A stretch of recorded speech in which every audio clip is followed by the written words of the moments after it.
32 degrees in downtown Baton Rouge to start off your Thursday morning. What's happening, everybody? Got a busy show lined up for you today. Man, I'm ready. I'm fired up. I'm ready to roll here. Let's tell you what. Let me give you that guest list real quick,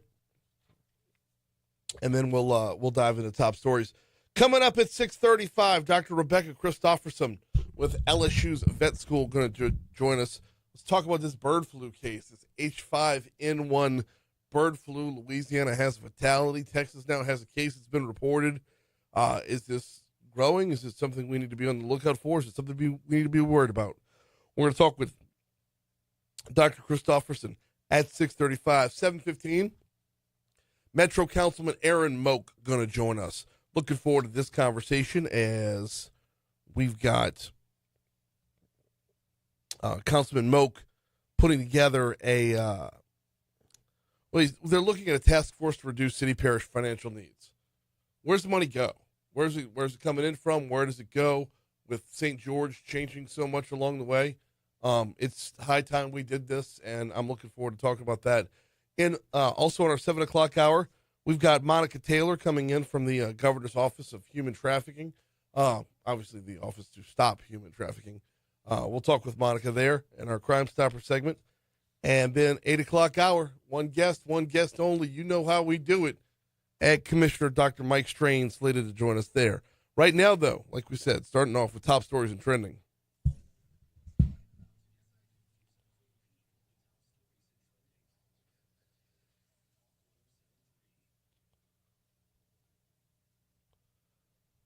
Number 5. Starting off with that task force that's being looked at. It actually was approved last night, so we're following up on that portion in a unanimous vote. The Metro Council voted yes on the formation of a task force to analyze city parish funds yesterday. The financial aftermath of St. George. We have dug ourselves a hole and made ourselves dependent upon the folks that are in St. George to where now that they are their own entity, it affects things within the city parish budget. So the task force will include picks from several government departments and some nonprofit groups for a total of 11 people on it. We'll get into further detail with Councilman Moak coming up at 7:15. Number 4. Baton Rouge Mayor President Sid Edwards honored 2 victims of the Bourbon Street attacks and their families at the Metro Council meeting yesterday. Families of Kareem Badawi and Reggie Hunter received certificates of condolences from the city of Baton Rouge and hopefully felt a little bit of love from their neighbors in this seemingly impossible time. Number 3. Phase 2 for Jefferson Highway is about to commence. This phase focuses on reconstruction and resurfacing from Drusilla to Airline. It's expected to run through early 2026. DOTD says work will resume after this cold snap and then the next round of storms it's rolling through. Number 2. Hyundai is coming to Ascension Parish. Per The Advocate, the Korean car maker announced they're building a multi-billion-dollar steel mill near Donaldsonville to supply their assembly plants in the U.S. The project's expected to create around 1,300 jobs and a few hundred construction jobs along the way. Number 1. Back to the mayor. Sid Edwards addressed the Rotary Club of Baton Rouge yesterday. Coach Edwards emphasized the need for everyone to fight crime and blight as major steps towards pushing the city forward. He also talked at length about breaking down racial barriers, which he described as being the biggest divide in our city and hindering its progress.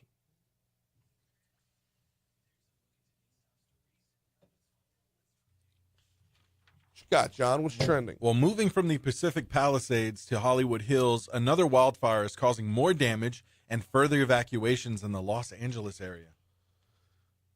They're up to 5 different fires now, as I understand it. And it is, What an apocalyptic scene, though, right? I mean, I know. It doesn't even seem real. And it feels like we have this every year, but for some reason, every year it feels like it's worse. Yeah, this is tough. Did you see the video of the guys in the house and the fire going on around them? It's insane. It's an insane watch. Wow. Yeah, just devastating, unfortunate series of events going on out there. Prayers definitely out to those involved and impacted. In other news, former President Jimmy Carter's funeral will be held today. Of course, the funeral will be held in Washington. And I believe President Joe Biden is going to be giving the eulogy. I saw that. Biden was in the Senate when Carter was elected. Carter was- That's a long time ago. It's normally when a president passes away, it's the lead story. Yeah. All the way through the funeral, then bring him back home for the burial. That's the lead story. I think it's telling how bad these fires are that the passing of a former president, the funeral of a former president, is labeled as in other news. Yeah. And Completely overshadowed by the fires, the wildfires out there. Yeah, just terrible, man. In other news, sports news here, former LSU Tiger and WNBA star Angel Reese was featured on the cover of Vogue's Winter 2025 magazine, titled "When Sports Met Fashion." Do we know when this one's coming out? Not that I read Vogue ever. No, but I will say this, that it's just coming up only weeks after Caitlin Clark was honored by Time magazine as their 2024 Athlete of the Year. So That's true, yeah. as if the rivalry It needed any more fuel, right? is it though?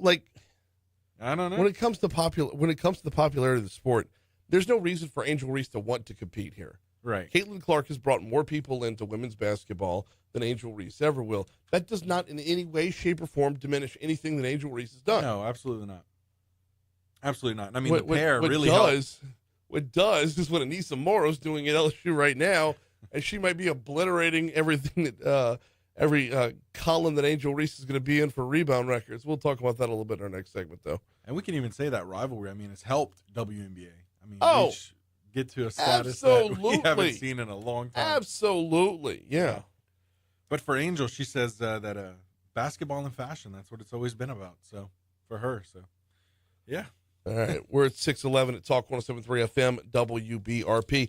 Hey, before we take our break, I want to ask, do you drive a European vehicle? If so, might I recommend Vex European? Vinny and his team, by the way, it's Vex with a V. Vinny and his team are phenomenal. And if you've made the investment into a European vehicle, you know you have a level of expectation of performance. You also know that you want to get a little bit of ROI here. You want to make sure that you get as much return on that investment as possible. Performance and longevity, that's what we want out of our European vehicles, right? Go to vexeuropean.com, click the little drop-down tab where it says vehicles, see if your vehicle's make is on there. If it is, you will be paired with a master-level technician, I mean an absolute expert, to work with you and your vehicle. And by the way, once they pair you with somebody, you stick with that person, and they get to know your car, same way your doctor follows your chart, right? Check them out online at vexeuropean.com. In real life, they're on the backside of the of Industriplex, but start at vexeuropean.com. We got to take a quick break. When we come back, it's sports time on Talk 107.3.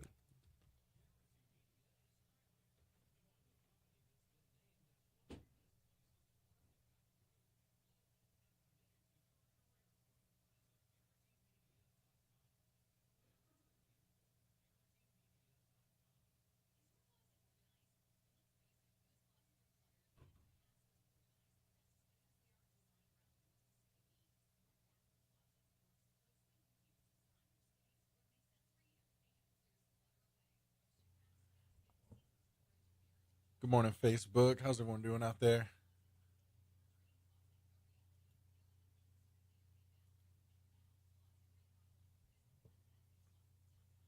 Anyone here in the chat have any relatives or friends out in the California area experiencing these devastating wildfires?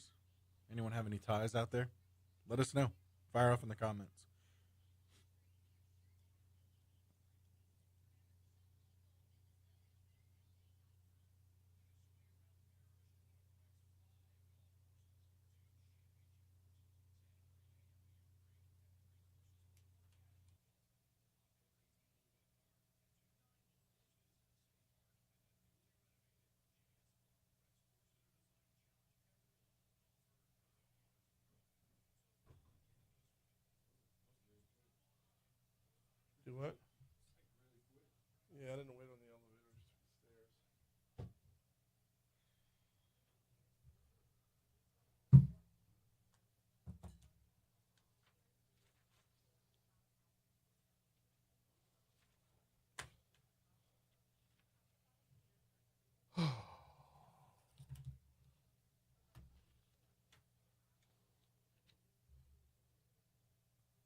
No, and I forgot. It was supposed to be, and I forgot.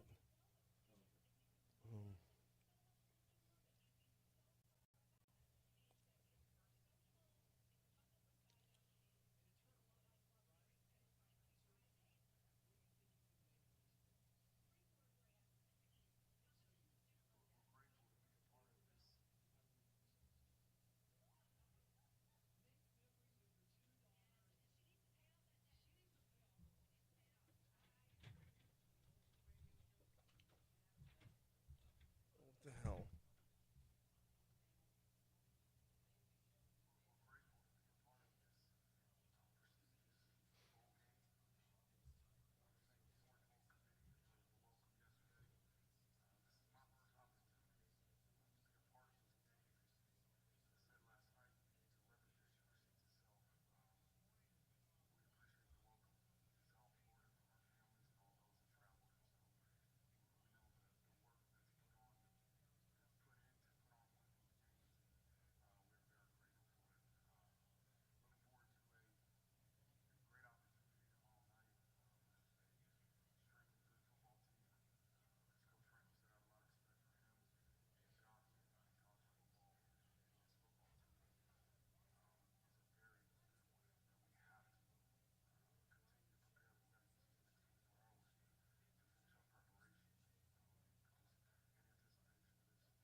We're going to do 16, 17, 18 first before the CFP.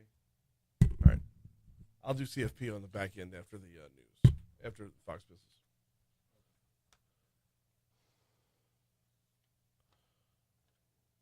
Coach Tim Mulkey and the LSU Tigers hit the road to face Tennessee today. This evening, 5:30 p.m. tip-off, which means pregame starts at 5 o'clock right here on Talk 107.3 FM. Of course, you can hear the Tigers all season long on your home for LSU women's basketball, Talk 107.3.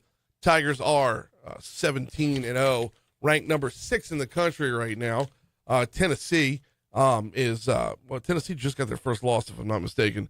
Anyway, ESPN.com's bracketologist Charlie Krem says the Lady Tigers are an enigma because their soft non-conference schedule makes it difficult to evaluate them. Coach Mulkey, well, she's fine with being that I don't want to say deceptive, but let's just call it that. We've been called worse, right? I don't look at that as a bad thing. I look at that as we puzzle people. We were an enigma when we won the championship. LSU 17-0. Tennessee comes in at 13-1. That one loss happened last Sunday against Oklahoma. So Coach Mulkey knows this Tennessee team is very good. They have a ton of new players, like about 10 transfers, and the style of play is like nothing I've ever seen.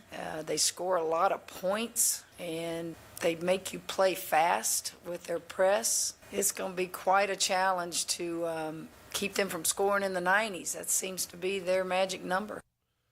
Tennessee is averaging 97 points a game. LSU's coming in at 92 points per game, despite struggling to find consistency at the point guard spot. Coach Mulkey talked about last year, Poa, Cheyenne Day-Wilson, and Caitlin Gilbert. They've all pulled down a little bit of those point guard duties this year. It makes me work harder because we have to know who to put in the game, when they need to be in the game for defensive purposes, what I need to run for a quick hitter, who needs to be in the game with that point guard. So it's a lot more headaches for me because no one has just separated. Like we said, tip-off 5:30, pregame will begin at 5 right here on Talk 107.3 FM. Patrick Wright and Shaida Wilson will be on the call for the LSU Sports Radio Network. Yours truly will be on the board. Not that part matters, but it's 6:20. Here comes the Fox Business Report. Did you get that Sid Edwards cut that I emailed to you from last night? It's like a minute-long video. You did not get an email from me.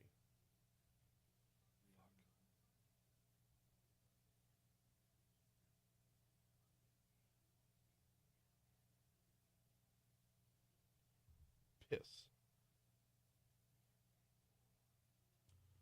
Okay, I got to figure out how to get this to you.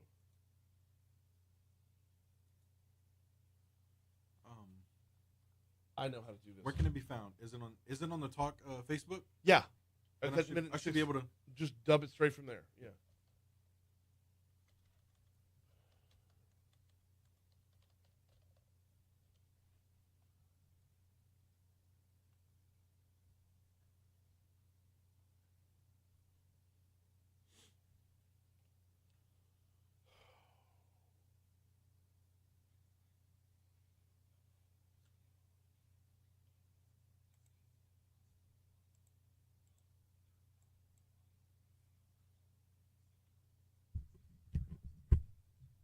Is there a specific point, or you want me to just?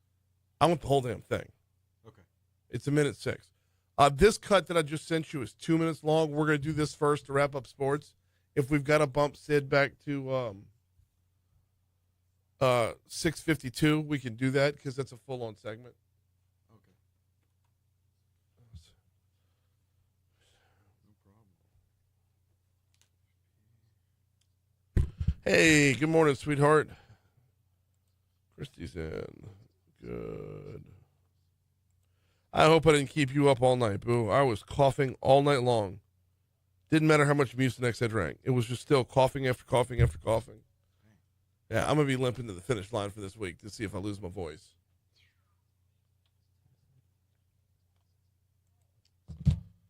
Coaching boys basketball last night. Oh, and one of the St. Aloysius coaches comes up to me when we're shaking hands after the game. Yeah. He's like, "Are you on the radio?" It's like, "Because you're over there yelling at your players," and I'm like, "I recognize that voice." I recognize that yelling I'm like, voice. "Yeah." It's like, "Yeah, that's what I do on this show." Like, get back on defense. Get back. Meanwhile, the coach is just staring like, that guy. Yeah. That guy, Brian. Yeah. That's the real sports Where do story. I know that voice from? That's the real sports story from last night. Not about LSU playing tonight. The real story is that St. Aloysius took it to Mercy, 26-12. Oh. Yeah, that's harsh.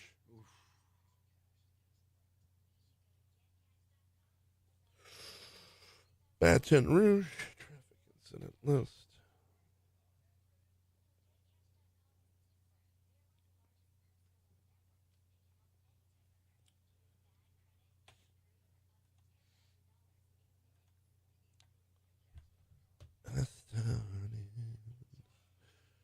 To write you letters, but I wanted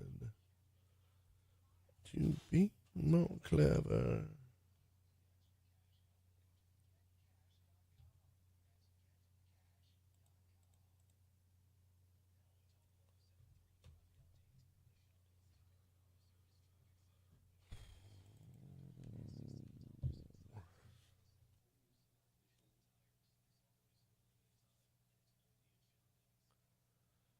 All right, let's start off on your interstates. I-110 southbound, there is a stalled vehicle that's in the roadway, 110 southbound by Scenic. So you're way up north on 110. But it is, as the morning wears on and folks start coming in from Baker and Zachary and the like, if that vehicle doesn't get moved out of the way, it will start to cause some problems up there. It's not causing any problems just yet. On I-12 westbound coming in from Livingston Parish, yep, we got the volume by Range Avenue. We got volume again on I-12 westbound, just past Drusilla Lane.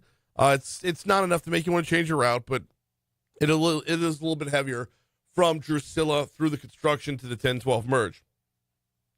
I-10 westbound's looking good in both directions. Coming in from Ascension, coming in from West Baton Rouge, we're good there. Surface streets, there are no accidents to report. That's your look at traffic from the Shaw Bills Tire Traffic Center.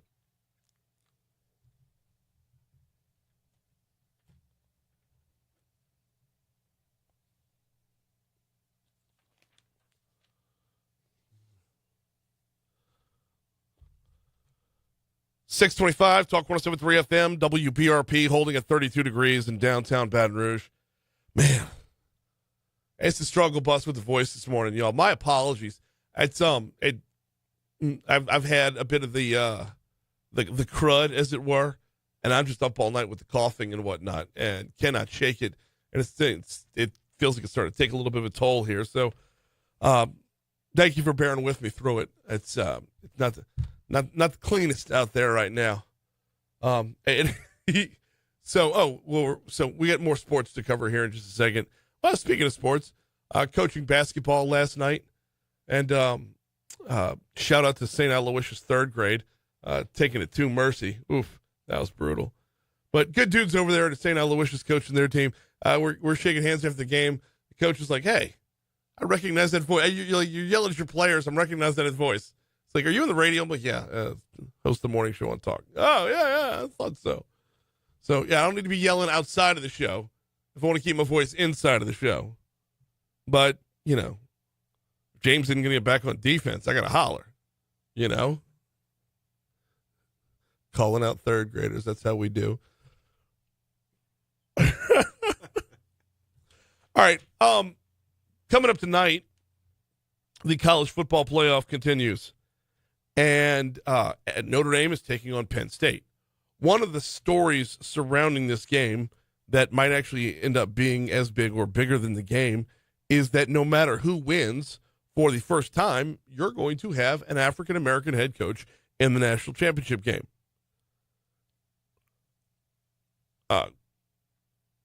Marvin Freeman, the head coach over at Notre Dame, was asked about the significance of that. Here's what he had to say. I've thought long and hard about this question, and I know you probably didn't ask it directly, but, again, you're grateful to be a part of this opportunity, and you're grateful anytime your name is mentioned with being the first. But you don't want to take away from how we got to this point, and that talks about your team. I'm talking about your team and everybody that put the work in to get your program to this point, and those that have come before you. There's a lot of people in this coaching profession that have come way before me that have given me this opportunity. But the other person I think that deserves a lot of credit is our former AD, Jack Swarbrick, because he's the one, and our president, John Jenkins, at the time, that made the decision to hire a guy that was 35 years old and had never been a head coach. He made that decision. And so Jack Swarbrick and Father John Jenkins deserve a lot of the credit for having courage and for making a decision to hire me at that time. And so I want to make sure I recognize them. And again, this isn't about me.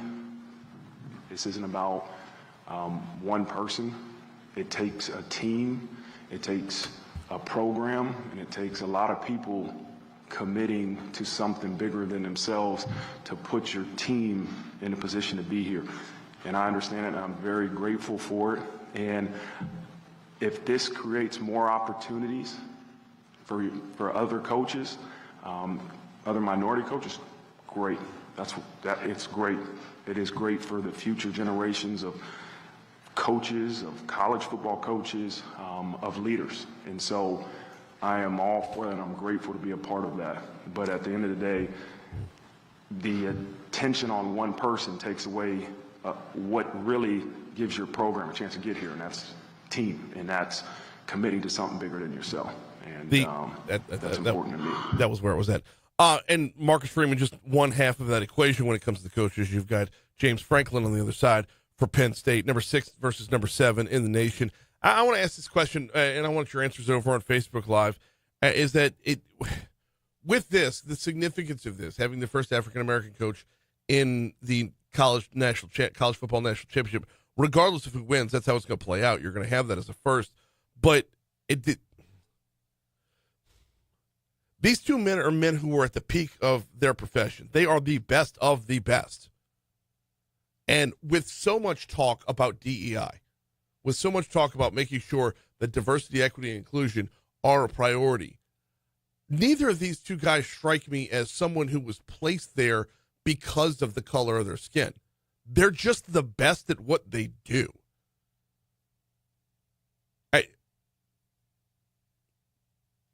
This isn't a DEI discussion. This isn't a talk about, like,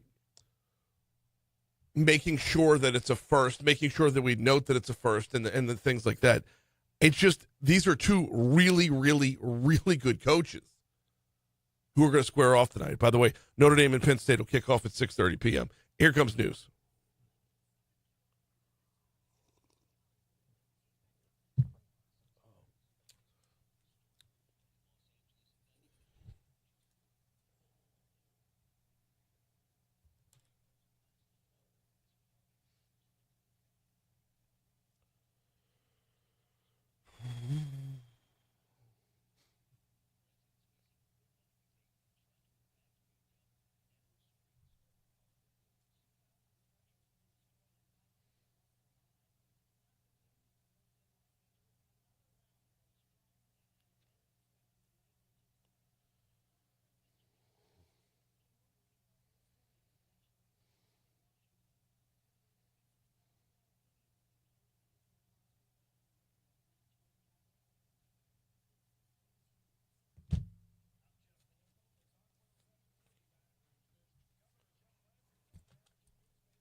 Oh, Facebook, this next interview is recorded. I completely forgot about that.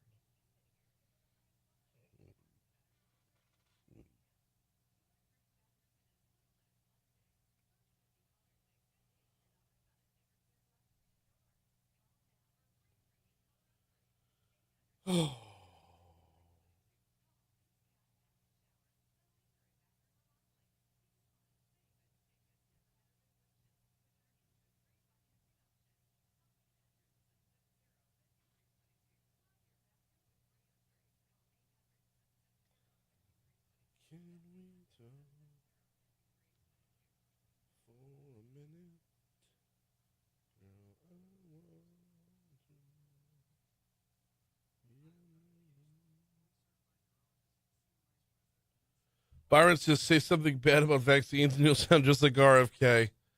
Yeah. The coffee's helping a little bit, or at least I think it is. I don't know.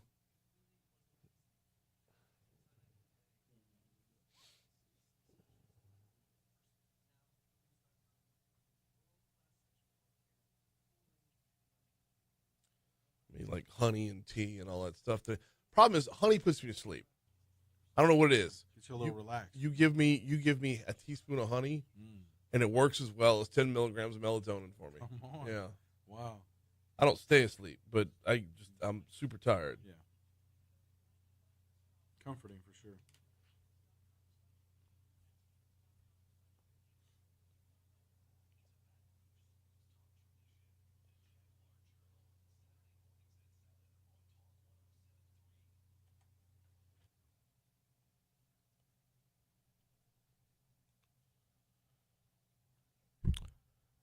As the nation will be battling winter storms over the next 2 days, we'll just be battling storms. Well, because it's winter. Here with your full forecast is Emma Kate Cowan.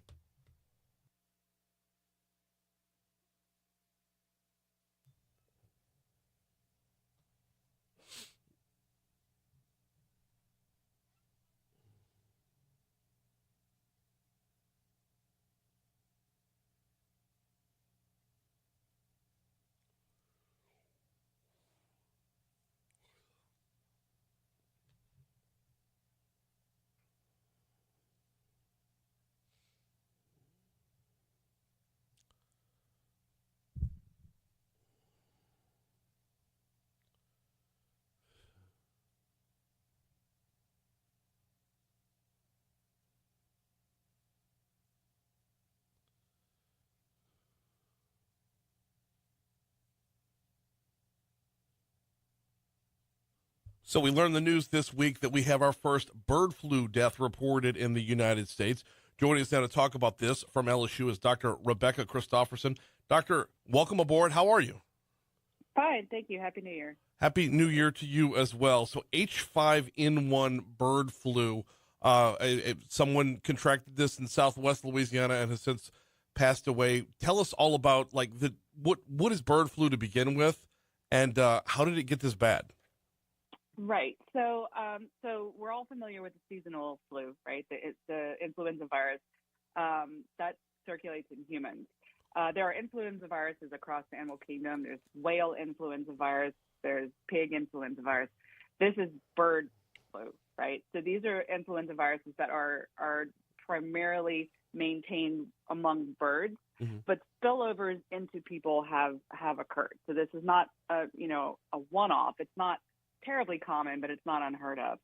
So what we're seeing now is that this bird flu has spilled over into cattle, primarily in the dairy industry across the United States, and we've had a smattering of cases.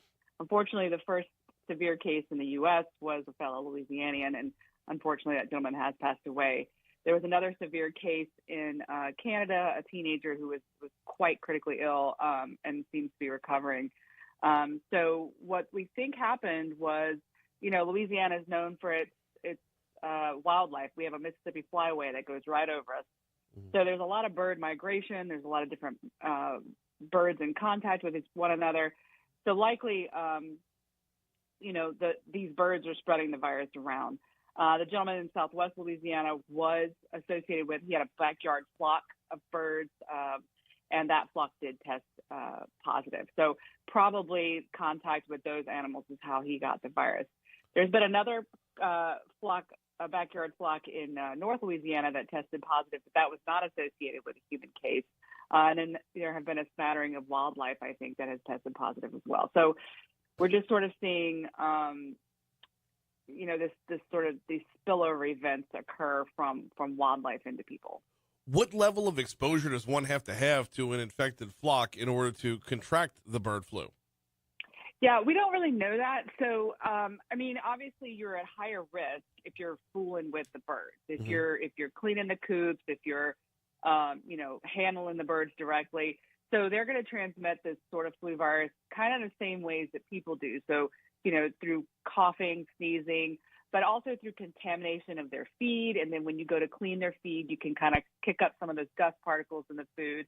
Birds are also known to excrete or poop out flu virus. And so if you're cleaning the bedding, you also, again, have that sort of risk of kicking up dust that might have the flu in it. So that's going to be the primary way from domestic birds. From wild birds, it's going to be the same thing. Handling, sick or injured birds, or handling birds that, we don't know what the spectrum of disease in wildlife looks like for this particular strain. So it's just kind of like you're at more risk, definitely, if you are in contact with birds. We're talking with Dr. Rebecca Christofferson from LSU about the first bird flu death reported in the United States. Let's talk about how the body reacts. Obviously, when it's you talked about the normal flu that we're used to. I would imagine that the reaction's a little bit different because the strain of flu is different. In the severe cases, yes, it seems to be. Except that I will say that the human flu also can cause severe disease. It is also a dangerous virus. The difference is we have a vaccine for seasonal influenza that sort of helps the herd immunity, of course. But if you get exposed to the flu, it will sort of keep you from developing severe symptoms. It may keep you from getting infected. But primarily it's looking at stopping the progression to a more severe case of flu. With this particular instance of bird flus, we've seen a spectrum of disease or pathology. So in farm workers, we've seen mild disease. So people just kind of have the cases of sniffles. We've seen some conjunctivitis or pink eye. But then, of course, we've also seen these couple of cases with very severe disease. So there's a spectrum. We're not actively surveilling people for the bird flu. So, there may also be the possibility that it causes really, really mild disease. We're not really actively kind of looking at that type of data. But what we've seen so far is the spectrum that I talked about. Were there other extenuating, and I know we can't get in patient specifics here or anything, but other extenuating circumstances with this particular patient that would cause it to lead to death?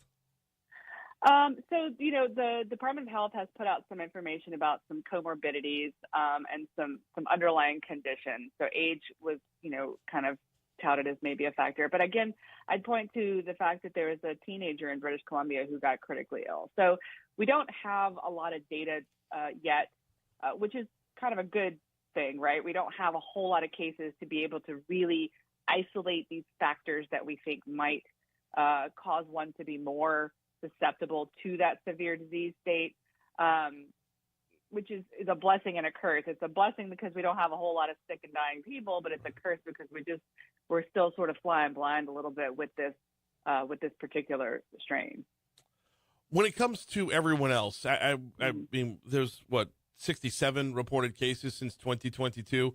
That does not feel like a really big number here. As far as the rest of us are concerned, our level of concern is what? So the level of concern is the risk to the public remains low, right? So the level of concern is we need to just raise awareness. So the thing with public health is we need the public. We need the public to be aware and to help protect themselves so they can protect their neighbors. And then that builds and we have a healthier community. So what we need is people to be aware. We need them to sort of take steps to protect themselves if they are kind of having these interactions with birds or people who have interactions with birds who may look like they don't feel good. So it's just sort of raising awareness because we want to preemptively get to the point where we don't have to worry about something awful happening or something more awful happening. So, I tell people the role of public health is to, if we're doing our jobs, you never see us. So we really want to stop something worse from happening. So we're putting a message out there to sort of put up those speed bumps, and that's for the virus. And that's going to be people being aware, people taking precautions and sort of helping us as well as us helping them. Probably is going to, probably the answer is simple here, but what are the precautions? What are the steps? So the steps are going to be, if you are in contact with animals, first of all, if they look sick or they don't look right, the first thing to do is, if you can, don't fool with them. Especially if it's not a pet. Now I understand if it's a pet. I also have pets. I get how that's going to go. That's going to be, excuse me. That's going to be things like wearing a mask when you're handling that animal. Definitely call ahead and let your provider know that you want to get this animal checked out. So you're not driving around looking for somebody to look for this to treat your animal in a enclosed car. But wear a mask. Eye protection is even better if you can get that as well. If you're especially if you're cleaning out the coop and you're kind of kicking up all that dust. And then you're going to want to decontaminate surfaces that animal's coming in contact with. You're going to wash your hands with warm soap and water, wash your clothes, and sort of make sure, especially like your shoes, if you're stepping in some of these beddings or some of your contact with around where these chickens are. So just the sort of steps to take to decontaminate things that might carry the virus, and then also protecting yourself from contracting it directly from the animal. Okay, now it's time for the stupid question, Dr. Christofferson. You just mentioned chickens. Are certain birds more susceptible to this than other types of birds? So in terms of disease, we don't. I don't think we have a full picture of that. We don't know if there are asymptomatic birds who get it and then don't ever get sick. We don't know if it's just the birds that are sick that are like super, really good at carrying the virus. We're not entirely sure. So at this point, we're just kind of putting a blanket warning out there. Bird flu. We're not putting any kind of like species specific labels on it. Okay, I'm going to go from one stupid question to another. How do birds show symptoms? So again, we're not entirely sure what the spectrum is, but a bird's gonna kind of like any other pet. They may just act different. If you're familiar with your chicken's behaviors or ducks or whatever you keep, make it a little scrunched and a little roughly. That's kind of the thing we've been looking for in pets. In terms of wildlife, again, we're not actively surveilling what wildlife might look like out in the, in the state of Louisiana wildlife, state that we are. So not entirely sure it's kind of a black box where there's a lot of data gaps that we need to fill in terms of what that looks like. Last one before I get you out of here, and you kind of walked up to it within that last answer, and that is mentioning ducks. Do duck hunters have to have a certain level of awareness and safety here? Absolutely, yeah. So if you're handling wild birds at this point and you're, kicking up dust, feathers, going to be contaminated with, I'm sure, poop or saliva from other ducks, definitely you want to be aware. Definitely want to take those precautions.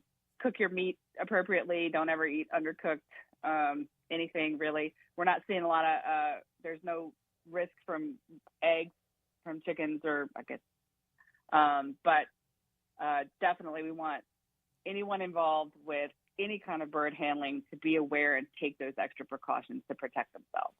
She is Dr. Rebecca Christofferson from LSU. Thank you so much for a couple minutes this morning. Absolutely. Thank you.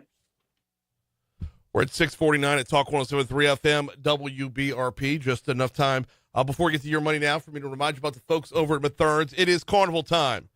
Let's take a look at that Mardi Gras calendar real quick. Do you have a Mardi Gras ball you will be attending? Do you need to bring some food along the way? If you're bringing a tray of sandwiches to the table or a tray of boudin balls, a tray of chicken fingers, whatever it is you're bringing, Mathern's has got you covered, and it starts with the newly revamped website, matherns.com. Oh, they got a great new look on their website. Makes it unbelievably user-friendly. Now, if you didn't want to start at the website, but you do want to start on your phone, download the Mathern's Rewards app. Start earning cash towards more groceries every time you shop. And, oh, by the way, the catering menu is there as well. Now, all the catering is handled out of the LSU location. If you're placing that order, it's going to come from Nicholson Drive. But when you're out on the parade route for Orion or Artemis, need to stop by, Mathern's has got you covered there, too, with a location nestled right in between 3rd and 4th Street. It's Mathern's. Here's your money now. Mary, prisons.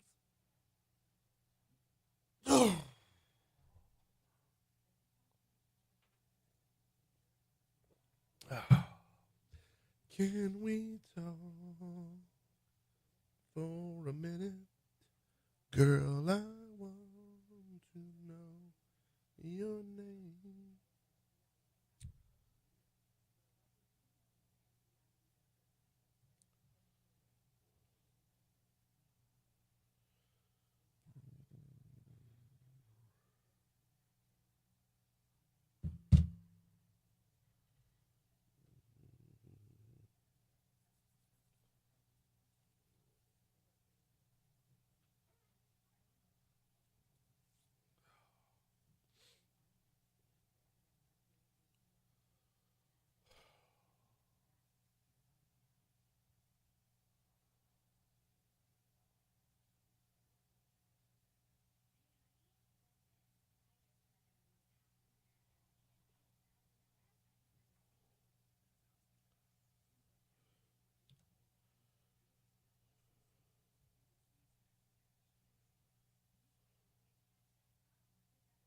Troy says, I would be challenged to spot a sick bird unless said bird unloaded on the hood of my car. Right. Like, you ever seen a chicken cough? And that's why I prefaced it by saying it's a stupid question. But there's never a time where it's like, that'd be a duck. Minute. That'd be a duck, not a chicken. But you know what I'm Still, saying? Yeah.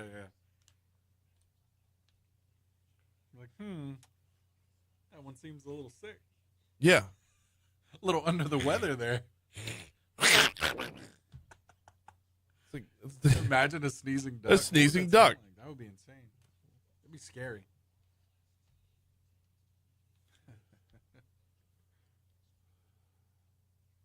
Maybe that's what they're doing this whole time. Maybe they're just sneezing. Yeah, could be. And we're Could just taking it as like, oh, how cute. It's like, I think sneezing all over, man. Yeah. You know, with my allergies, when I blow my nose, I sound like a goose. Yeah, yeah, exactly. When they're flying overhead, dude, that sneezes. Debbie says, question for Mike Strain, why crop insurance not available for produce or strawberry farmers? I shall ask. I shall ask. Thank you for putting that in there. Let me write it down. Debbie, question, crop insurance not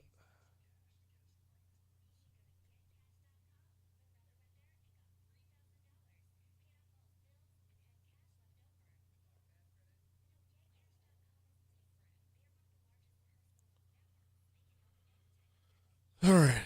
Got it written down there, Debbie. And if you see that I'm not getting to it, post it up again when he's here, so it'll be top of mind because I'm going to lose it on the scroll by then for sure. Can we talk?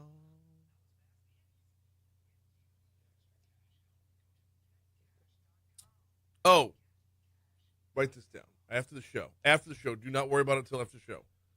I need you to go into Sterlitz from yesterday on Eagle from 7 to 8 p.m.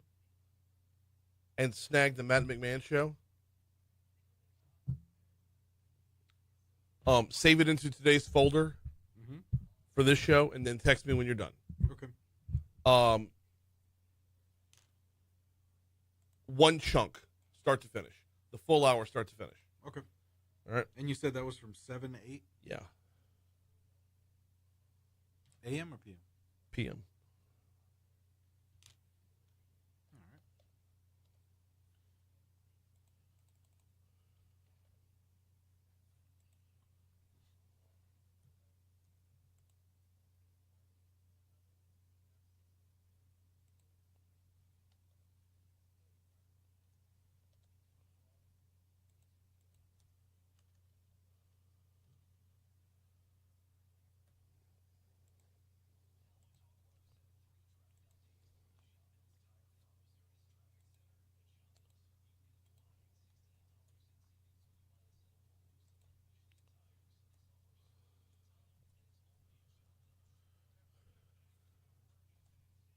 All right. Which one are they? We're WBRP. WDGL 98.1. WD. Okay.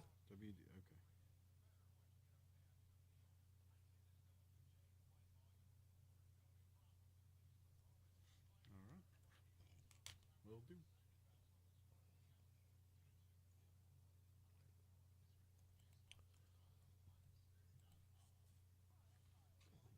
Want to lead with the French quarter cuts or the Edwards cut? Edwards. Okay. Oh.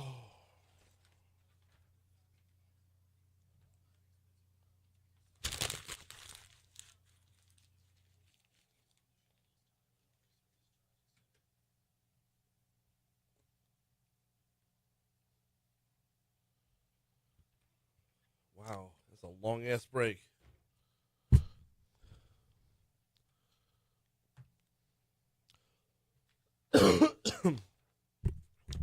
Keep it going. Download the free Talk 1073 mobile app.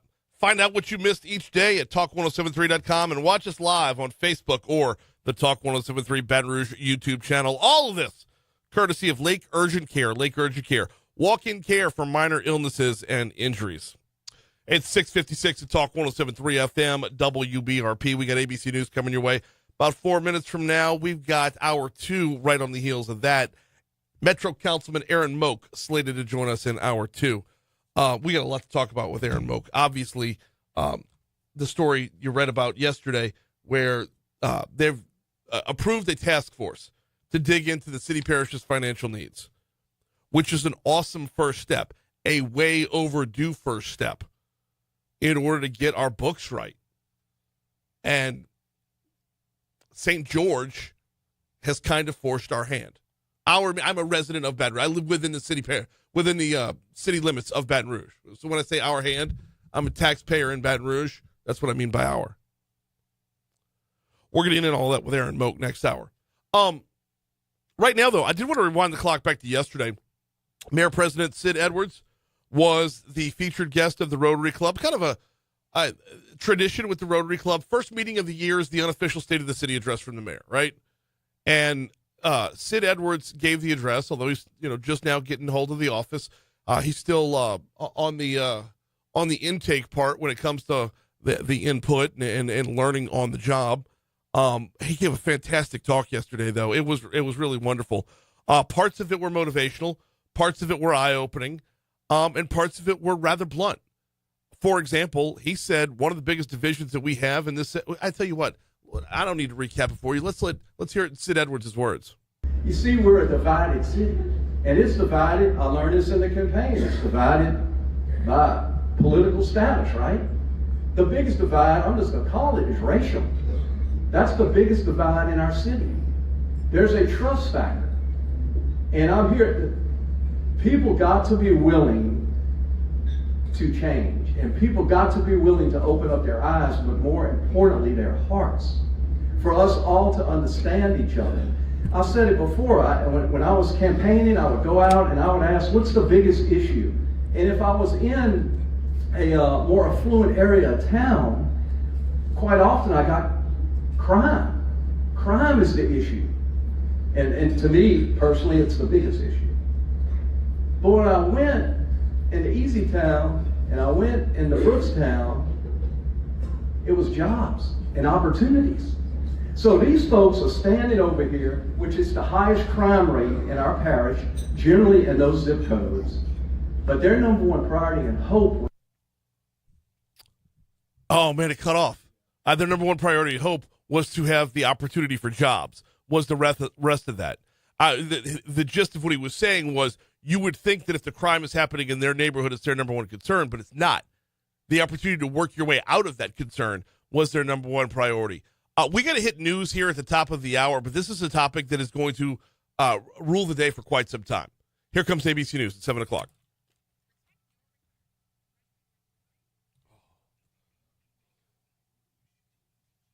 I'm going to go prop the door open because I have a feeling Councilman Moak is going to get here while we're mid-segment. And rather than having him stand in 31-degree weather, oh, he just texted.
Appreciate that. Thank you.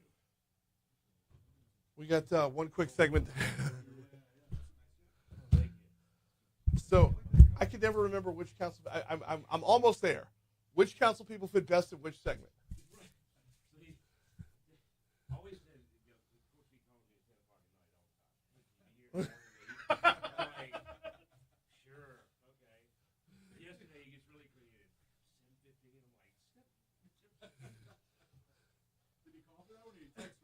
I text, and that was early afternoon too. I was.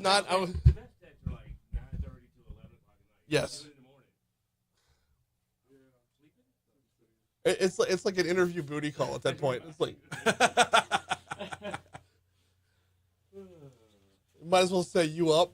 Yeah. Man, I'm listening to you this morning talk about the excitement. I am excited too with this whole thing. Channel 2 was asking me last night. This is after we did the filming, and it was like, "What, how do you feel about this thing or whatever?" I said, "I've got almost this will be 26 years when I finish this term. I think this is the biggest piece of legislation I'm excited about. I just hope I can keep everybody focused on not one thing or the other.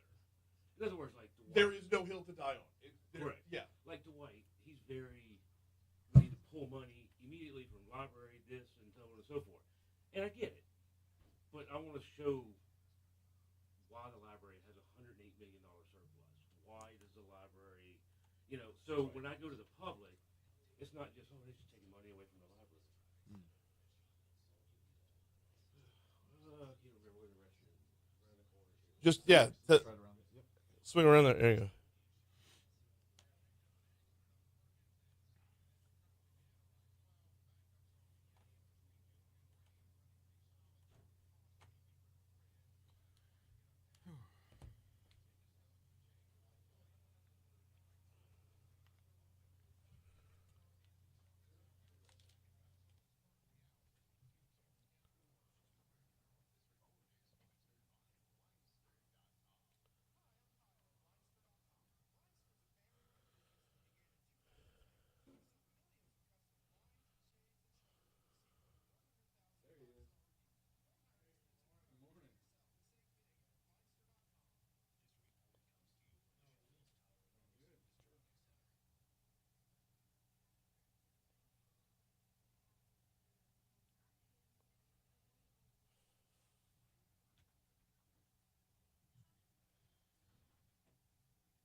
And I had 2 basketball games to coach on Saturday night, and I'm reading in Mass on Sunday morning. So, I can't afford to lose my voice. Yeah.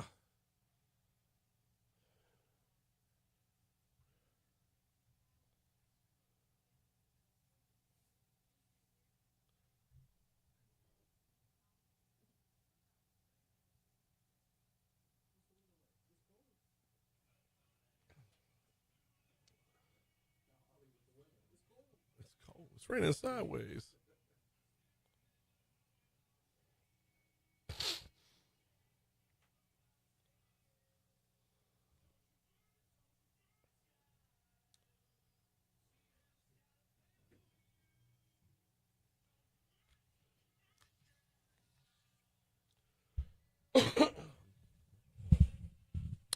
.705 Talk 107.3 FM WBRP mornings with Brian Haldane rolling right along. Hour 2 coming your way right now. Brian here with you. John LaBeouf producing. We are still at 32 degrees in downtown Baton Rouge. Going to warm up a little bit throughout the day today. Not too much. And of course, like you heard from Emma Cade Cowan, it's guaranteed rain. That's going to be later on in the day to be sure, but we will see rain today, and it kind of more just it's going to be gross out there. We got a lot to get through this hour. We've got Crime Stoppers coming up at 7:35. I believe we're talking with the governor's office of human trafficking prevention. That will be later on in the hour. In our next segment, Metro Councilman Aaron Moak is in studio. Looking forward to this conversation. A task force has been approved to review the city parish's financial needs. We'll get into all that in just a little bit. Right now, though, top stories and trending. Let's roll.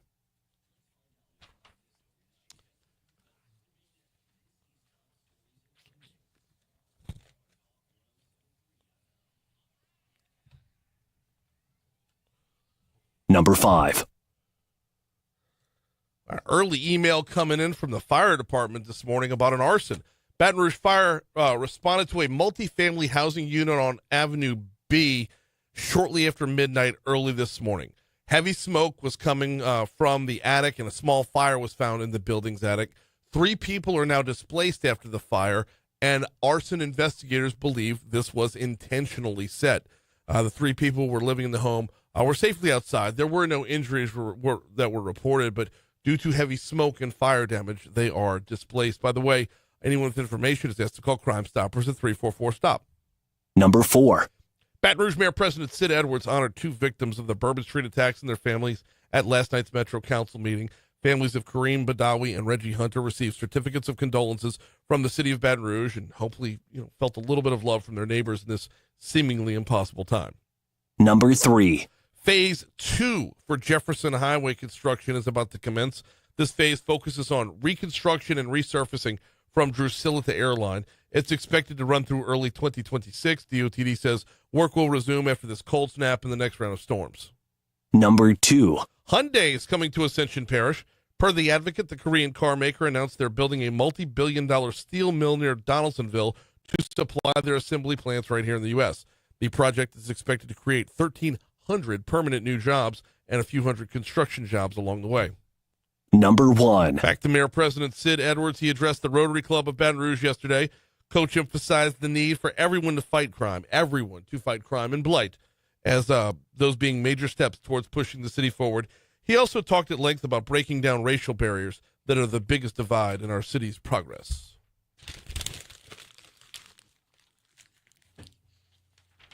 What's trending, John? Well, moving from the Pacific Palisades to Hollywood Hills, another wildfire is causing more damage and further evacuations in the Los Angeles area. Yeah.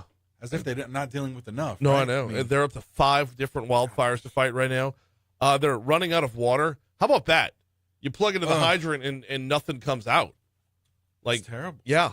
It's absolutely horrifying. And I mean, But I you mentioned just last think hour of it. We can have backwoods Podunk, Louisiana, and you could think that something might go wrong with her. That's Los Angeles. Yeah. Who has been in a drought. Well, yeah. Top of that. Yeah. So but it's just, if you turn on the water and ain't nothing there, I mean, it's one thing if you're, like I said, it's one thing if you're in a town of 50 people. Yeah. Somebody get Goober on the phone, get him over here to fix it. That's one thing. This is L.A. Yeah. That's catastrophically run. Yes, indeed. In other news, former President Jimmy Carter's funeral will be held today at the Washington National Cathedral. Yeah, that's going to dominate the news. Well, I say that's going to dominate the news cycle. The wildfires are going to dominate the news cycle. Yeah. You would think the funeral of a former president would be the one and only. Unfortunately not. Now, that being said, man, the 39th president of the United States, and I'm remembering back to some other presidential funerals along the way, I don't see this one being held in the same esteem as others. And that's kind of sad. It's regardless of what you think about the man, regardless of what you think about policy. I mean, he was a born giver. He was a born servant. His work with Habitat for Humanity is awesome, or always has been. But it's the political divide that we have today, and I don't know. I'm not looking forward to the negativity. Oh, no, and especially with President Joe Biden will be eulogizing the funeral as well. So then that might, depending on how well he does with that, the funeral might be overshadowed by that as well. So, in other news, other sports news here, a former LSU Tiger and WNBA star Angel Reese was featured on the cover of Vogue's Winter 2025 magazine titled When Sports Met Fashion. Yeah, I saw the cover. Gorgeous, downright gorgeous, absolutely. She is still just continues to get a lot of love on a national scale. We were talking in the last hour about the perceived rivalry between her and Caitlin Clark. Right. I don't even know if it exists. I think this more exists in the minds of the fans, and they're playing into it. Right. Like That's always the case. Like 1980s wrestling. Yeah. And she's the heel. Right. There you go. Yeah. Right. Like Caitlin Clark is Caitlin Clark is Hulk Hogan, and Angel Reese is the Iron Sheik. That's a good reference. That's a good reference. And of course, this is coming after just weeks after Caitlin Clark did make Time magazine. So yeah, as if there needed to be any more fuel to that fan fire. 7-11 Talk 107.3 FM WBRP mornings with Brian Haldane. We'll continue in just a little bit. Before we take our break, though, Got to remind you about the folks over at P.F. Chang's. From traditional Chinese dishes to a number of Asian-inspired fare, P.F. Chang's has got you covered for lunch or dinner in an upscale atmosphere without being snooty about it. I just absolutely love P.F. Chang's. So always love going by for lunch. You're going to get top quality lunch in a timely manner in that atmosphere where if you want to talk business, you can talk business. If you want to get personal, you can get personal. But took the family there a couple weeks ago for dinner, and I'll admit we splurged. We did the whole thing, right? We did the appetizers. We did with the crab wontons. Everybody was, of course, ordering what they want. Christy and I enjoyed a couple of adult beverages along the way, and then we had the Great Wall of Chocolate for dessert. And it was just one of those times where, like, I've always known P.F. Chang's for that awesome lunch spot, but to spend some quality time with the family, sitting around a dinner table, and I know I'm getting personal here, but my oldest is about to go off to college, and I know those moments are limited. And between the atmosphere and the wait staff and just everything about the experience, it was one of those moments that, like, it's going to stick with me for a long time. You know where to find them. They're off of Corporate in Town Center. Look for the giant golden horse. It's P.F. Chang's for lunch or dinner. They've got you covered. All right. Yo.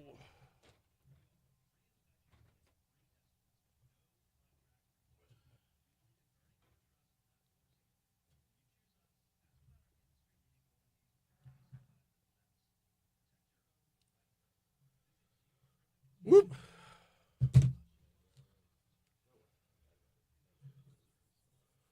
All right.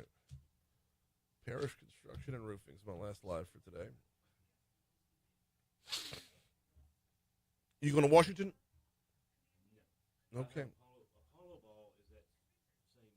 The Saturday the ball is in D.C. Of course, I have a lot of stuff during the week, but I corporate sponsored the Apollo Ball, and so I perform in it and all that kind of stuff. So everything leading up to that week of prepping and back piecing and costuming and everything else, I'm like, I can't do better. Gotcha. Lori comes back for a ball. Yeah. She'll go and she'll leave like Friday afternoon to come back for a ball Saturday. A couple of others are coming back before the actual ball itself. How about you? Yes. Yep. I take the show up there every year. We do a great sponsorship package for, I do 4 shows while I'm there, 2 Thursday, 2 Friday, morning and afternoon drive. So I'll be in Congresswoman Letlow's hospitality suite Thursday morning and Friday morning. I'm going to be posted up right outside the Baton Rouge Area Chambers party on Thursday evening. And, I mean, think about it. Every interview I want to have is be in that room, right? Right. And then I believe Friday evening I'm going to be at Congressman Carter's hospitality suite. Okay. I'm pretty sure that's the way this is going to play out right now. I think Cassidy does his the day of, right before the ball, if I remember right.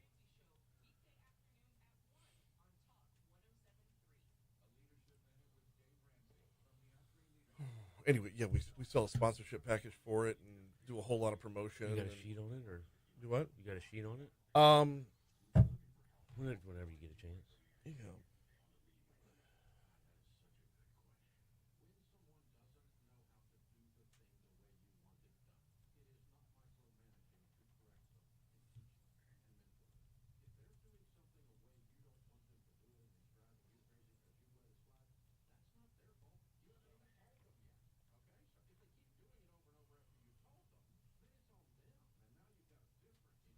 So we have our, we open it up for potentially 5 sponsors.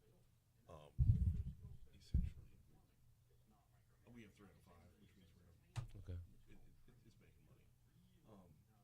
But the promo's already started and everything. So, but it's the sheet's sitting on the printer. I'll go grab it before Okay. the segment. But like Preston Wealth Management, Matt Kennedy. He sponsors it every year, and he doesn't even go.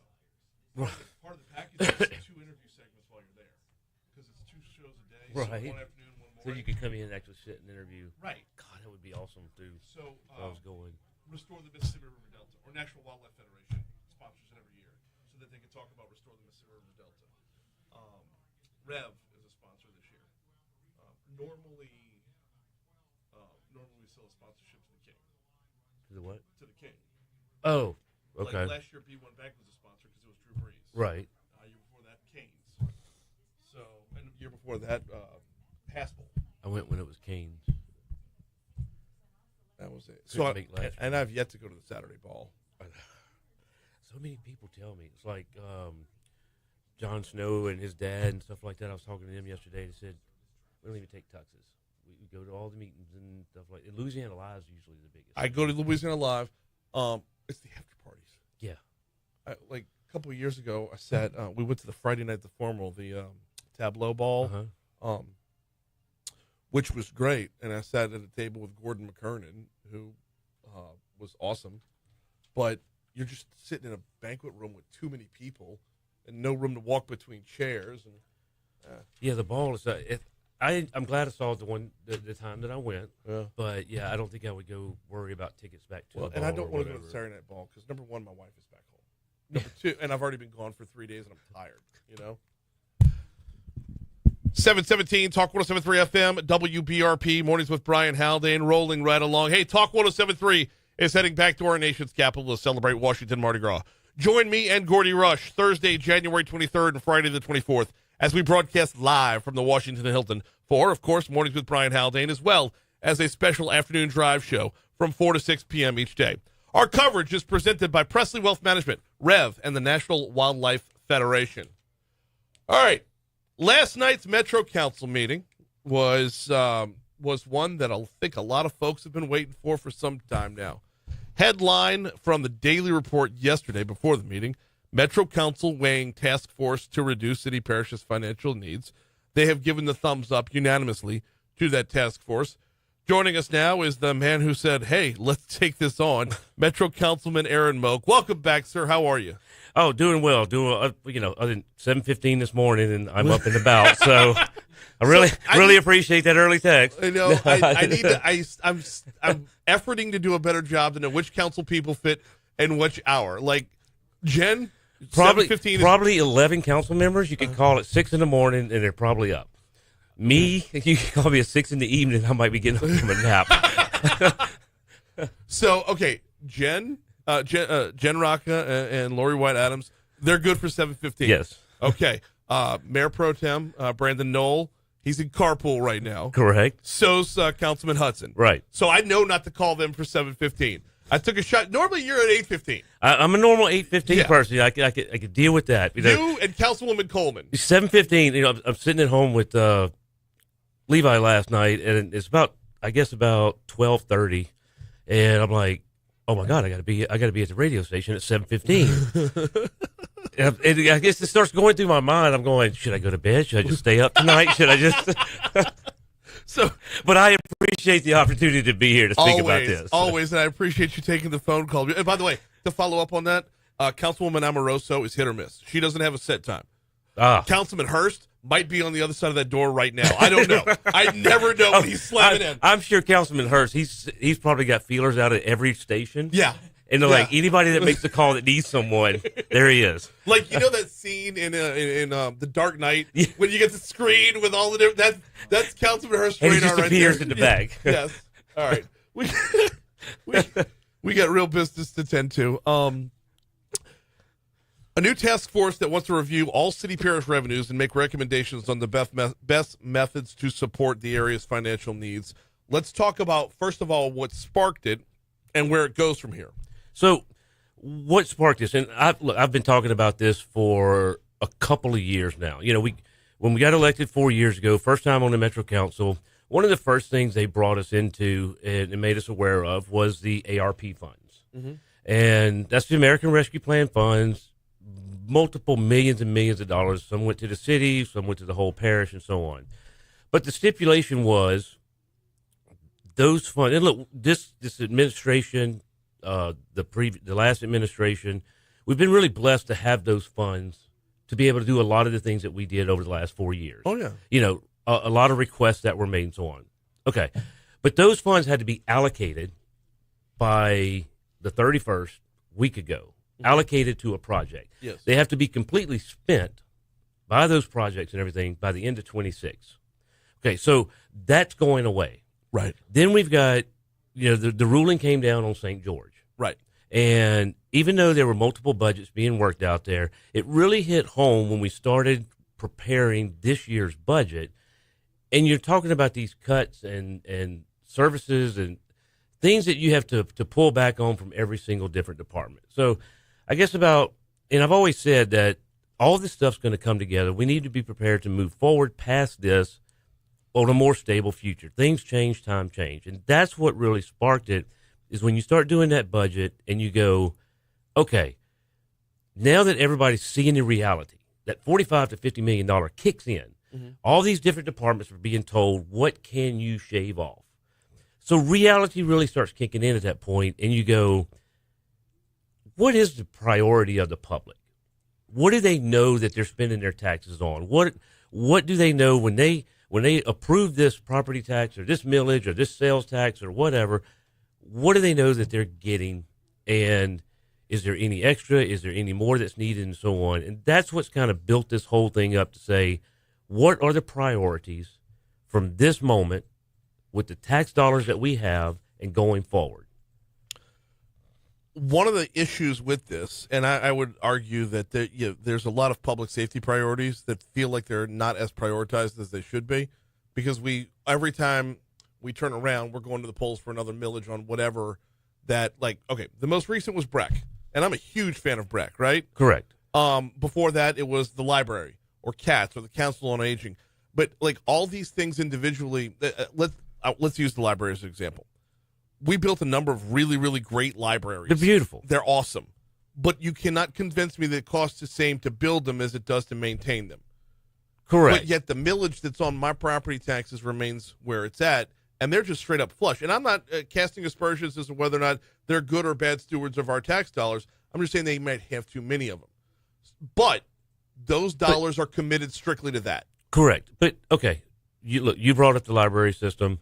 I'll use that as an example. And look, I want to emphasize to the public and everyone, this is not about reducing taxes, and it's not about increasing taxes. Right. It's about taking the tax dollars we have now, maximizing them to the priorities of what the public feels it is today. So you brought up the library. I think they have the beautiful libraries. Everybody talks about the downtown library. I think it's beautiful. I'm more of a Goodwood all day long. Goodwood, Bluebonnet. I went to Bluebonnet and did a thing out there. And in fact, I talked to a lot of the staff and told them, it's just absolutely beautiful.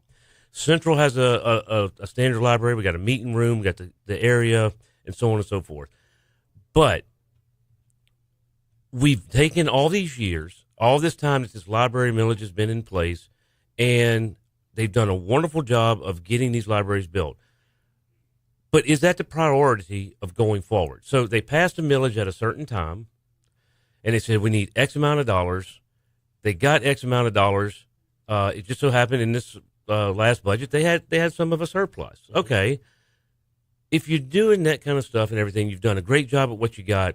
What's to say that for the next 10 years or so, maybe a small percentage of that, the public might say, well, in 2016 we all flooded, right?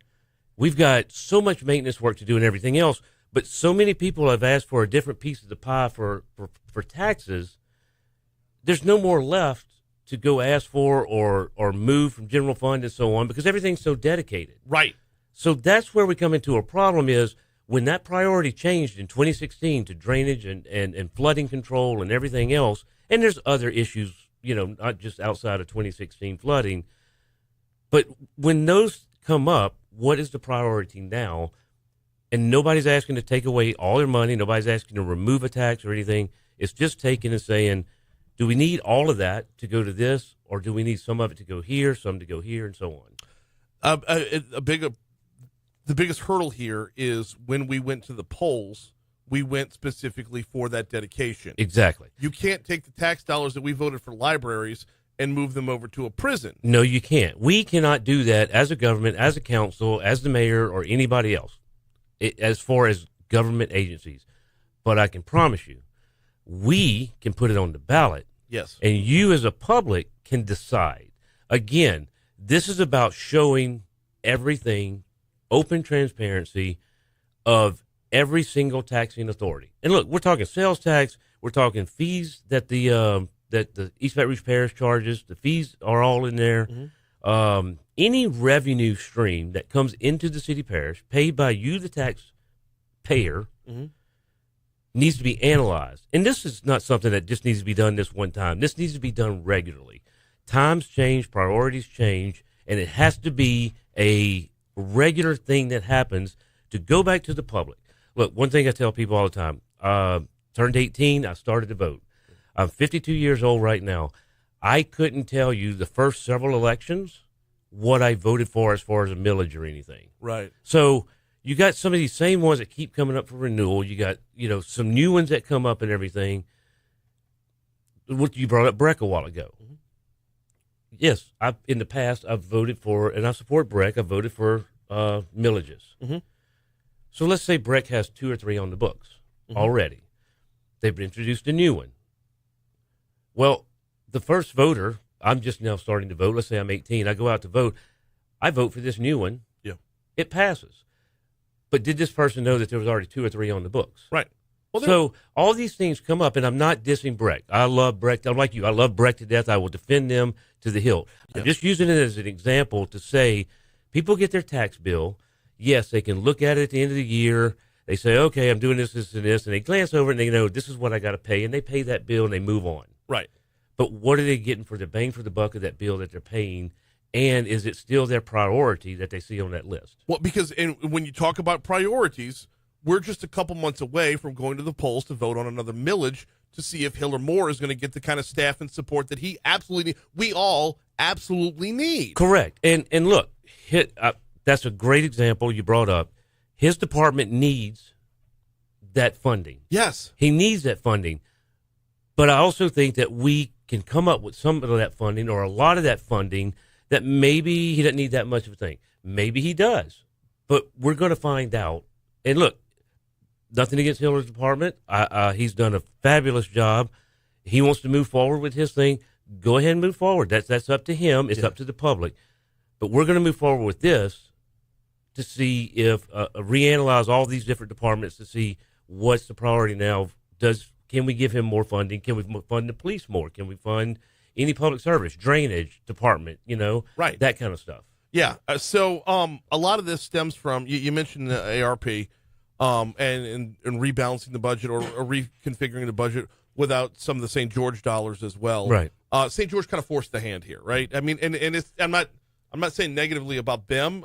We probably should even thank them for forcing us to take a serious look at how dependent we are to go from tragedy to tragedy to rely on federal dollars to roll in. Correct. And I've said this before, and no disrespect for anybody that lost it, with the pandemic and the ARP funds that came down. Right. What if that would not have ever happened and those funds wouldn't have came in? I tell you, we would be in this boat right now 4 or 8 years ago. Yeah. Or 6 years ago. We were still living off flood dollars then. Right. And before that, true. It was Hurricane Gustav dollars. And before that's true. But you got to hope and pray that these things don't keep happening to where we're getting dumped on by federal funds and everything. We need to be able to show a balanced book of what we're doing with the tax dollars that we have. Right. Not creating more, but what we have, and show we're going forward. And I think flexibility needs to be built into a lot of this stuff. These are the kind of the things that I want the report to show, the flexibility that we can move. Look, government, I think, is the biggest thing that haven't kept up with the times as far as changing. 60s, 70s, it kind of rolled through the 80s. You picked up the pace with that generation and things started coming down the pipe. You got the technology age, the 90s, the 2000s. Things change rapidly. More often, businesses are able to adjust more rapidly, but government hadn't been able to adjust more rapidly because we haven't built in the models and the structures to be able to do it. We got about 90 seconds left in the segment, and this is not the last time we're having this conversation because I'm a little fired up right now. Look, obviously, I want to bring everything back, everything open to the public, every meeting, everything, and we got a great group of people that are going to help with this. That's where I want to go in these last 90 seconds. He's asking the question, what are the next steps? When do we find out who is being tasked with serving on this task force? So I'm going to bring a thing to the next council meeting as far as letting the council pick another colleague to be able to serve with me. Okay. I've already built this whole thing on a great mix and a whole diverse group and everything. Mayor Sid talks about that, and bringing people together. I want every single side. The Federation of Civic Associations, and the reason I chose them to pick someone is because that is a great public group that has inroads to a lot of subdivision associations and HOAs and stuff to come in. Then we have BRAF for the business side of it. Okay. And LSU and Southern are going to pick someone also. All right. That's and then of course we have the council administrator, finance. From there, parish attorney's office will be involved. So I think we're going to move fast. But the thing is, I'm starting now, right? And I'm hoping to have a committee in place probably within 2 weeks. I'd like to have something either at the next council meeting or the one right after that. Okay. As soon as we get back from Washington, Mardi Gras, let's pick this conversation back up because all the wheels will be turning by then. Correct. We'll know who's in place and where we're going. He's Metro Councilman Aaron Moak. I greatly, greatly appreciate you getting up this morning. I appreciate the opportunity to be able to see the sunrise. We will talk to you soon. We're late for a break. Check our local news, traffic, weather, Crime Stoppers is next. Speaking of, I actually, that's funny you said that. I segued into that. I stopped, and I was like, holy shit, this is actually what happens in the mornings. Oh, yeah. Yeah. Took a picture. That's at Florida and one of those side streets right there past North Foster. I was like, I can't pass that up. Look at that. That's gorgeous. Yeah, we're stuck in here for all of I know. I mean, when we start, it's pitch black outside, and when we're done, the sun's already been up for 3 hours. Oh, my God. Yeah. Dwight's going to want to die on the dedication hill. Correct. For sure. He's going to die on the removal. He's going, and that's why Dwight's very conservative and everything. I'm just concerned that I don't want a completely one-sided thing. He's great to work with, but I know we've already tried twice, and even when I introduced this, he was already looking at bringing a couple before to do some reduction and so on. So. Again, I think this is going to help out with that. I hate that the library's coming up at the end of the year. We just introduced the renewal at the last council meeting. We voted at the next one to put it on the ballot. The Hiller Morse thing, I hate that it's in the middle of everything. But we've got to go forward. It's almost every election. Libraries are great. Green spaces are great. I don't want to be mugged on either of them. Right. I'll go to that good. So I'm part of the Sherwood Crime Prevention District. I'm a commissioner. Our meetings every other month are at the Goodwood Library, and I'm like, this is awesome. Except, it's such a gorgeous building. But it's like this is awesome, but I don't want to get mugged in the parking lot. Right. Which means we need help with crime. It's great to have all the rec parks that we do, but they're useless if they're covered in 6 inches of water. So, hey, were you at Rotary Club yesterday? No, it was downtown. Sid did awesome. That's a good thing, and I've noticed a lot of the speeches that he's given. There's no 14 people behind him that have written it, and you can tell. He was very intentional with what was on the paper versus him right. going off the cuff. That's just like his speech at the inauguration. I mean, first speech he's ever given? Yeah, it was great. Yes. And yeah, he had to follow along. Yeah. But you could tell where he knew where to go. It's just, I think Sid is a perfect example of city manager and mayor's position. And if you know what I mean, city manager and all these things are always viewed as, all of a sudden they're the ones that run the city and so on and so forth, and the mayor becomes social cheerleader. Yeah, which is fine. Kip was great at that shit. Kip was perfect at that. Yes. So I think if we'd have passed that city manager thing, then he'd have been the perfect role. Yeah. He'd have been the perfect role. The city manager thing was mixed into 400 other things. Well, they were pissy because the council wanted to. Because the council gave final approval. We didn't get to pick anybody, but that's a whole other story. We're looking to possibly bring that back up, too, in a different package. Good. Yeah. And the funny thing is, Woody or Sid and them were against that proposal, but like Charlie Davis, Really? because I think what they're doing is they're advertising for somebody with the city manager qualifications. Instead of It's their yeah, time to yeah. buy it done. They're not going to call him that because we don't have that position, but I think that's what I'm hearing I that had they're doing. Charlie on Tuesday. Mhm. And yeah, he had. I don't think he's fully clocked in yet. Right. So, None of them are. He said yesterday. Talked about. He says Mayor Broom's great with the movie VR plan. We're going to put a lot more focus on roads instead of sidewalks. Wow! How about that for throwing a punch? Huh? Right. Good. Right. Yeah, there was a few little ones like that in the inauguration speech too. I mean, it looked like compliments, but they're so not. Right. So, Look, I appreciate it. brother. Always. Y'all enjoy your donuts. Yeah, I gotta get in there. Don, did I miss on a page of notes or anything? Did I miss on any notes or anything on where we're going? Hi, how are you doing? Hey, Brian. Brian, nice to meet you. Nice to meet you.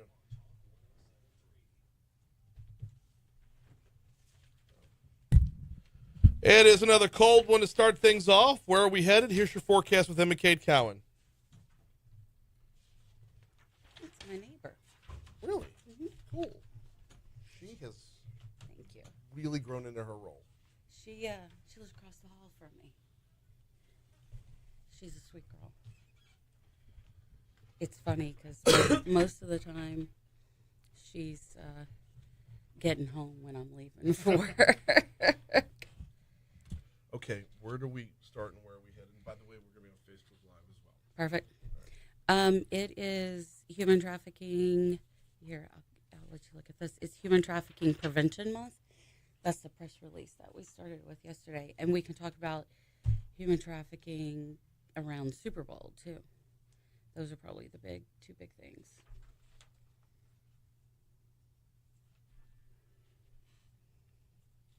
What's your title? I am the director of the Governor's Office of Human Trafficking Prevention. Prevention's the key there. Yes. Oh. All right, here we go. 739 Talk 107.3 FM WBRP. Mornings with Brian Haldane rolling right along. It is time for our Crime Stopper segment, as we do every single Thursday.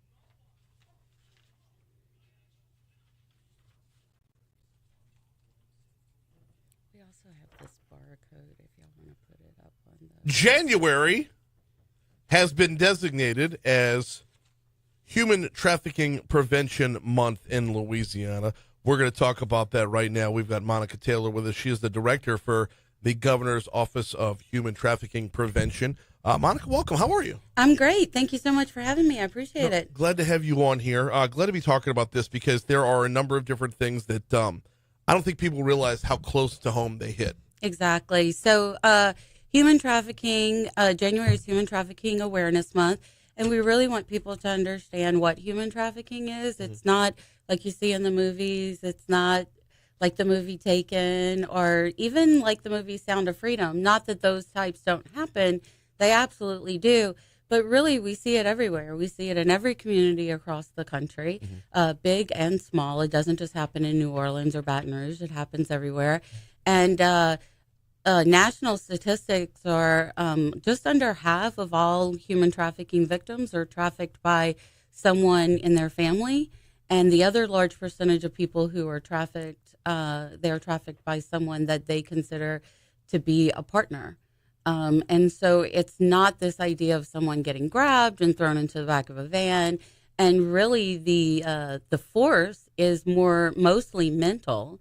And you convince somebody, you have mental handcuffs on them. There's not physical handcuffs like we think of. Let's pause right there to define trafficked. Yeah, so traffic is the sale of commercial sex in some instances, in most instances. So it can be sex or labor. So someone who is under the age of 18 who is participating in a commercial sex act is not they don't own their consent to participate in a commercial sex act. So that person is being trafficked. And what people don't understand about human trafficking in Louisiana, our law is that it is the selling or the purchasing of someone under the age of 18 for commercial sex.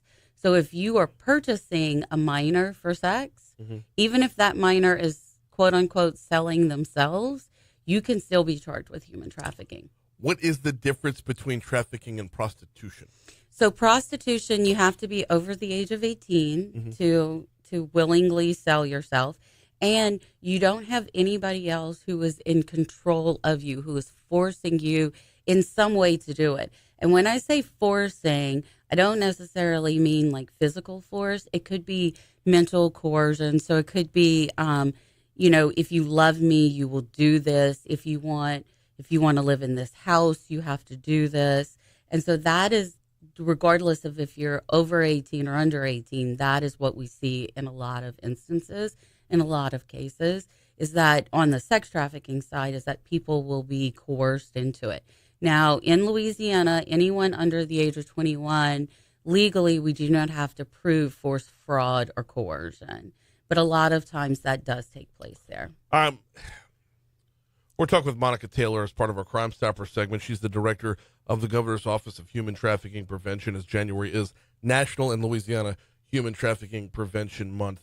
I asked you the question about prostitution because I feel like there's oftentimes a lot of crossing the streams there where people will mistake one for the other. Absolutely. It is. It's very, and as we have understood what's going on and we've looked into this crime more and we've brought a lot more awareness to it, we see that, there's a fine line between prostitution and human trafficking. Now, a hard line in that is anyone under the age of 18. Anyone under the 18 cannot willingly participate in a commercial sex act. And so that's the hard line there. And then anyone over the age of 18, it becomes a little bit more murky. But a lot of times what we see is that people are forced to do it in the sense that, like I said, it may be a boyfriend or someone who's providing for them. How does that knowing how bad of a hotspot Louisiana is, knowing how bad that I-10 corridor is, or 1012 corridor is, how does it happen within the family? What's that? Because we can visualize the Taken scenario. Right. We've all seen Taken, and if you've got a daughter, it scares the hell out of you.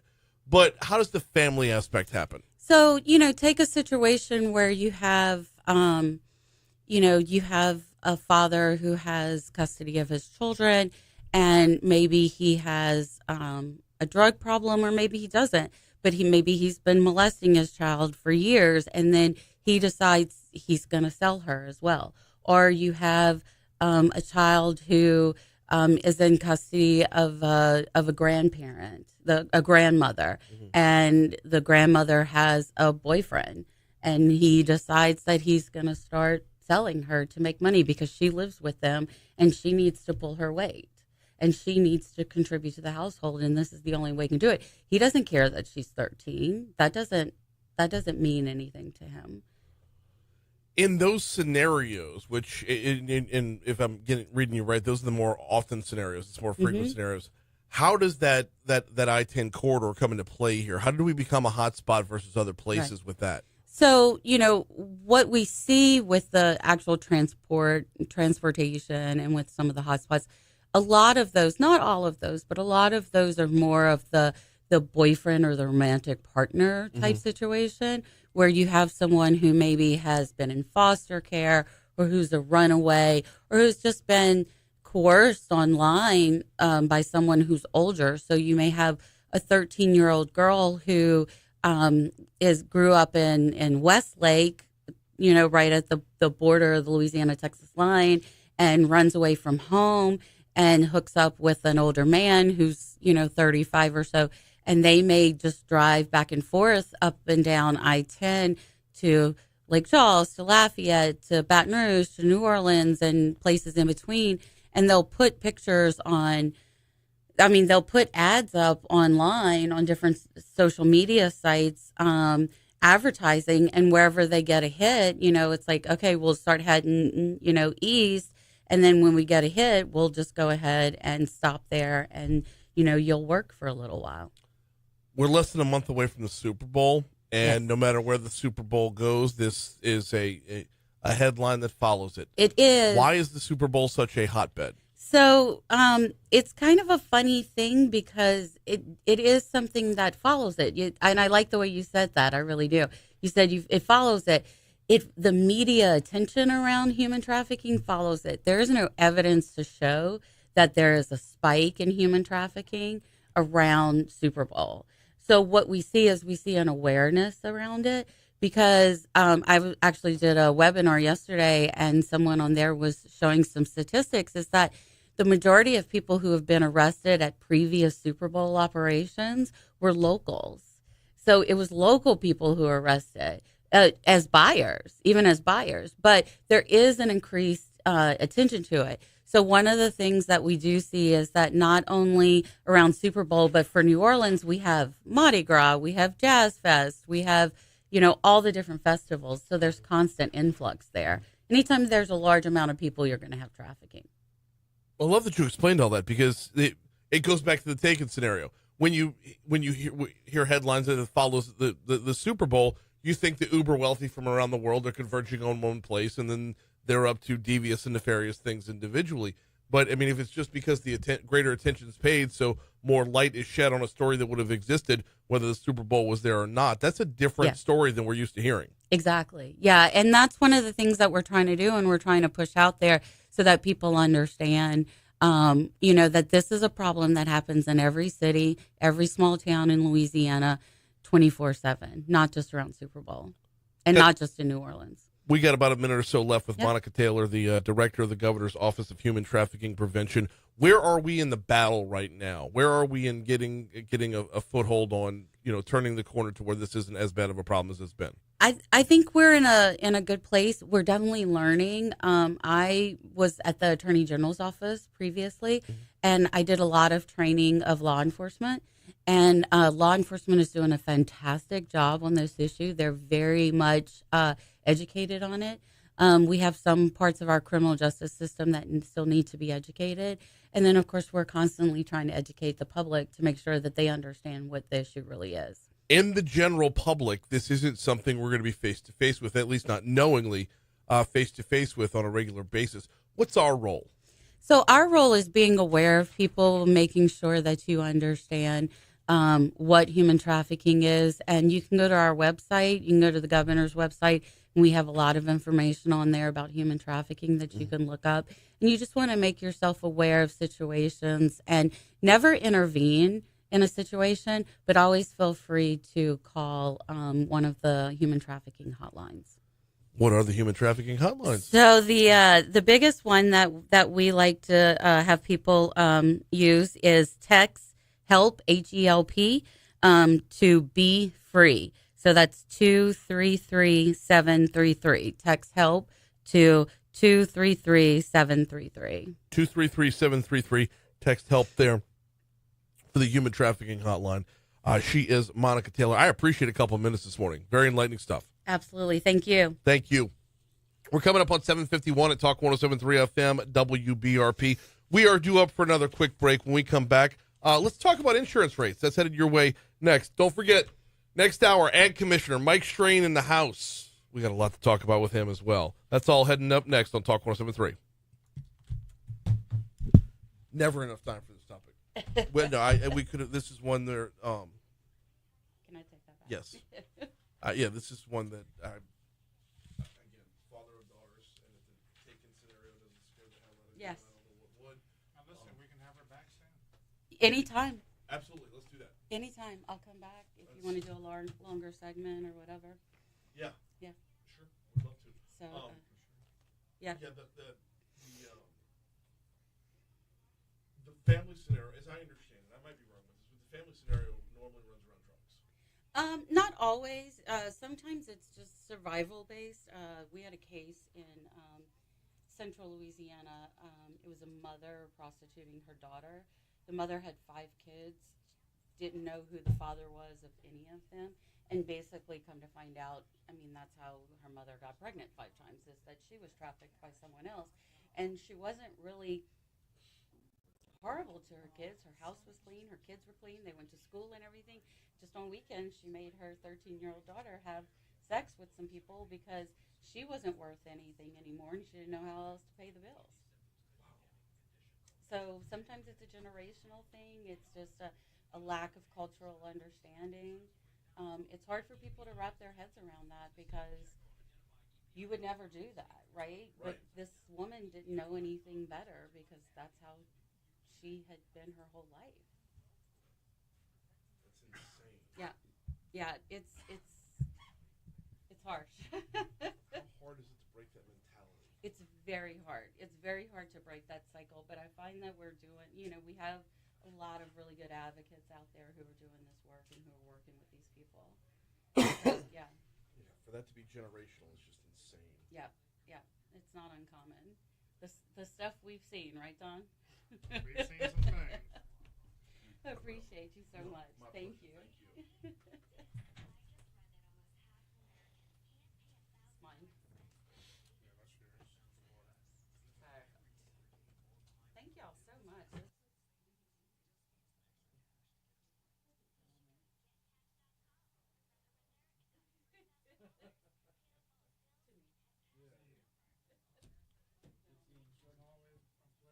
We're still good for next week, but week after next I'm on the road. Yes.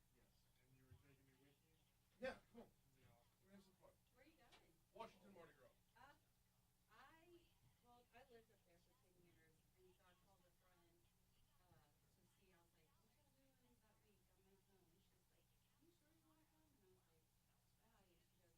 And she goes, "Well, Monday's inauguration, Thursday, I think, or Friday, one of the days is the race of popcorn." Yeah. And then Washington Mardi Gras, and I was It like, might be Wednesday. Normally March falls on a Wednesday. "Okay." It's all that week. I was like, "No, I'm not going." Yeah, my oldest daughter went last year to March for Life, and I missed her by a day. Oh, okay. So Yeah, so I lived up there for 10 years. I love it up there. It's Absolutely. nice, yeah. Yeah, It's gonna be cool. yes, but it's a different vibe. Like to be outside of Washington D.C., to see the way people talk about it is different than to be there and to see all the energy that flows from the people who are working there. Are you just going, or are you going to do a show? 4 shows. Okay, great. My show in the morning and an afternoon drive show Thursday and Friday, morning and afternoon. All right. So yeah. Have you talked to Kate about getting the governor to talk on it? No, I have not. No, normally, I've never been with the governor while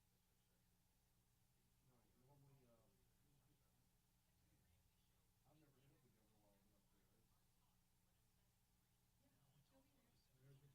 There's your contact. Yeah. He'll be there. Will do. Yeah. Will do. You should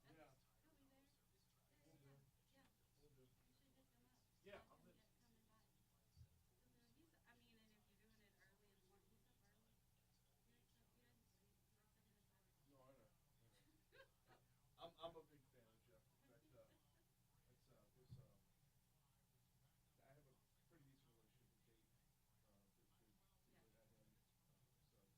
Please. I mentioned it.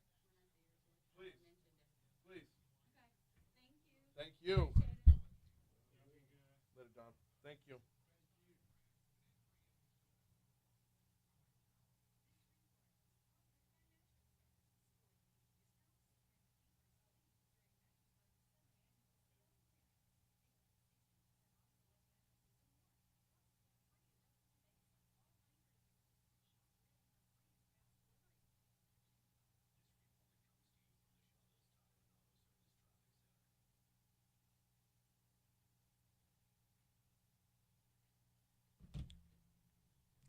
Keep talking during breaks. I don't get to eat my donuts.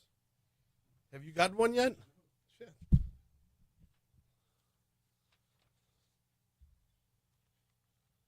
Oh.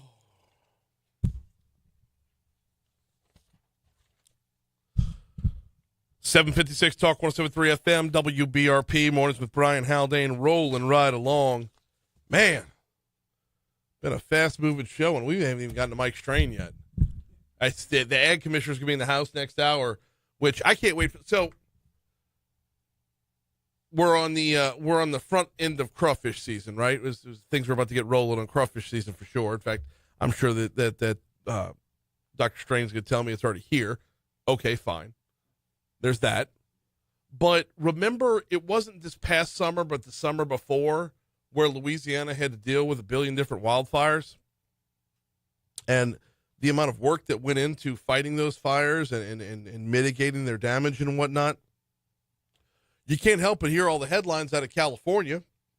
I want to talk about, how do we do it differently? What do we do different here that they're doing out there? Why were we able to contain so much, or did we contain so much? What are the differences between not just the fighting the fire once it's there, but the maintenance of the forest leading up to it? We'll talk about all that with Ag Commissioner Dr. Mike Strain. We're on the third day with the overnight temperatures dipping down to freezing. We know that's always a topic as well, and we're not done with winter yet, so we'll probably cover how to take care of your plants during this time of the year as well. Just a whole bunch of different topics. All right, you heard that story in news at the bottom of the hour about the homeowners insurance premiums and auto insurance premiums. And we haven't gotten a special session yet on this, in spite of everybody saying there's such a need for it. Governor Jeff Landry has been expressing some frustration that a package of insurance industry-backed bills has not lowered home insurance premiums. Insurance Commissioner Tim Temple says he gets the frustration, but there's more to the story here. People are getting these premiums that they can't afford, or they're having to shift funds around and pay less somewhere else to make it work. And so I get that. I understand the frustration. But this just got done. This just got done in the last session. It's not like, it's not like Walmart rolling back prices here. This crisis has been years in the making. And I don't, the insurance commissioner says he gets the frustration. I don't. If we go as long without a drop in rates as we went with seeing all the rises in rates, then yes, that would be different. But man, this just happened. We didn't just wake up one day and we were in a crisis. It's been coming on and growing for years. It's going to take time to get out of this crisis. Because you have to coerce more companies to come to Louisiana. That's the long and the short of it. There's a recruitment period. What's going to eventually, no matter anything else that happens, what's going to lower insurance rates in Louisiana is more competition. And that's the part that doesn't happen overnight. We got to call it right there. Okay. Here comes news. Hour 3 is next.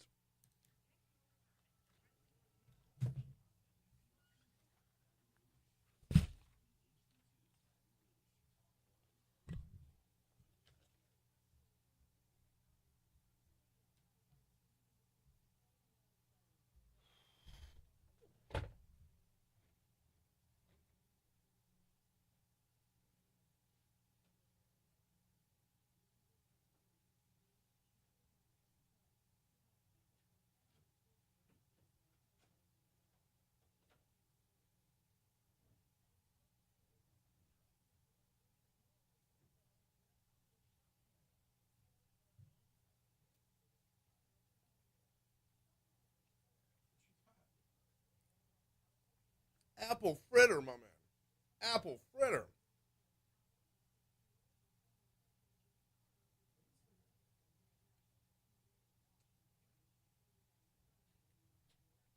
There's another fritter. There's a chocolate-covered glaze. And I don't know if that's cream on the back end or jelly. Okay.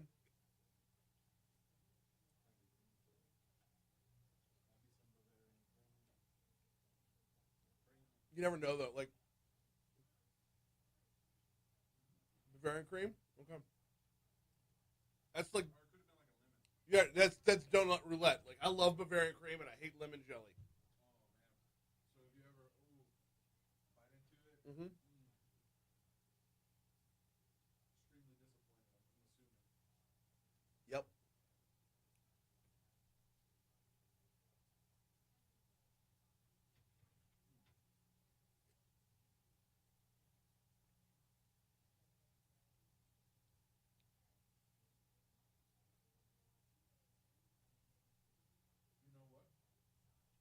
Is it lemon?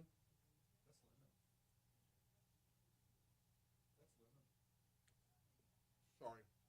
No, you're good. No, I like lemon. I just look just like the very cream. It does. And you can't smell it. Like if you see a cookie and you're like, are those peanut butter chips or caramel chips in the cookie? You can at least smell the peanut butter, you know?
There he is. Oh, you know. Frost on a pumpkin. Pretty much. It's cold out there. Yeah, especially for us. Now, you hair people, y'all just don't understand what it's like when the breeze blows across the bald head. No, I absolutely do not. Good morning and happy Thursday. A freeze warning in effect for the capital area I'm until getting 9 close to a.m. that, today, as morning lows will likely drop to or below 32 Councilman degrees. Moak brought Clouds those are by. beginning to move into the region as a low area Get pressure churns in the Gulf of Mexico. This will bring rain showers to us later on today, first in an isolated to scattered manner, and then widespread rain. While we're will all fat, happen I know. overnight tonight and into your Friday morning commute. Smashed an Could be apple heavy fritter. at times and can't rule out some isolated nuisance flooding out there, so make sure to pay attention on the roadways. Temperatures the next 24 hours, quite chilly, getting up into the middle 40s today and staying there until Friday night. I'm meteorologist Emma Kate Cowan with your Storm Station forecast, WBRZ News 2. I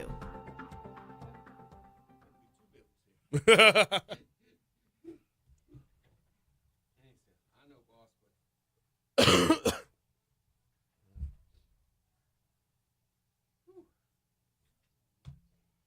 how are your holidays? Really good. I took 2 weeks off. I went home. This is when I got back from England. No, I'm sorry, when I got back from Cuba. For about Friday when I got back, because I've been in England and Cuba, I said, Spring, what day is it? She said it's Friday. No, Friday what? The 13th. And then I said, up? She said, December, boss. I said, oh my God. How you know you've been on the road a long time? 806 Talk 107.3 FM WBRP. Mornings with Brian Haldane rolling right along. Hour 3 coming your way right now. Got a busy hour 3. We've got one guest in the studio the entire hour. That would be our Ag Commissioner, Dr. Mike Strain. However, it takes a minute before we get to Dr. Strain because we got to knock out this day in history.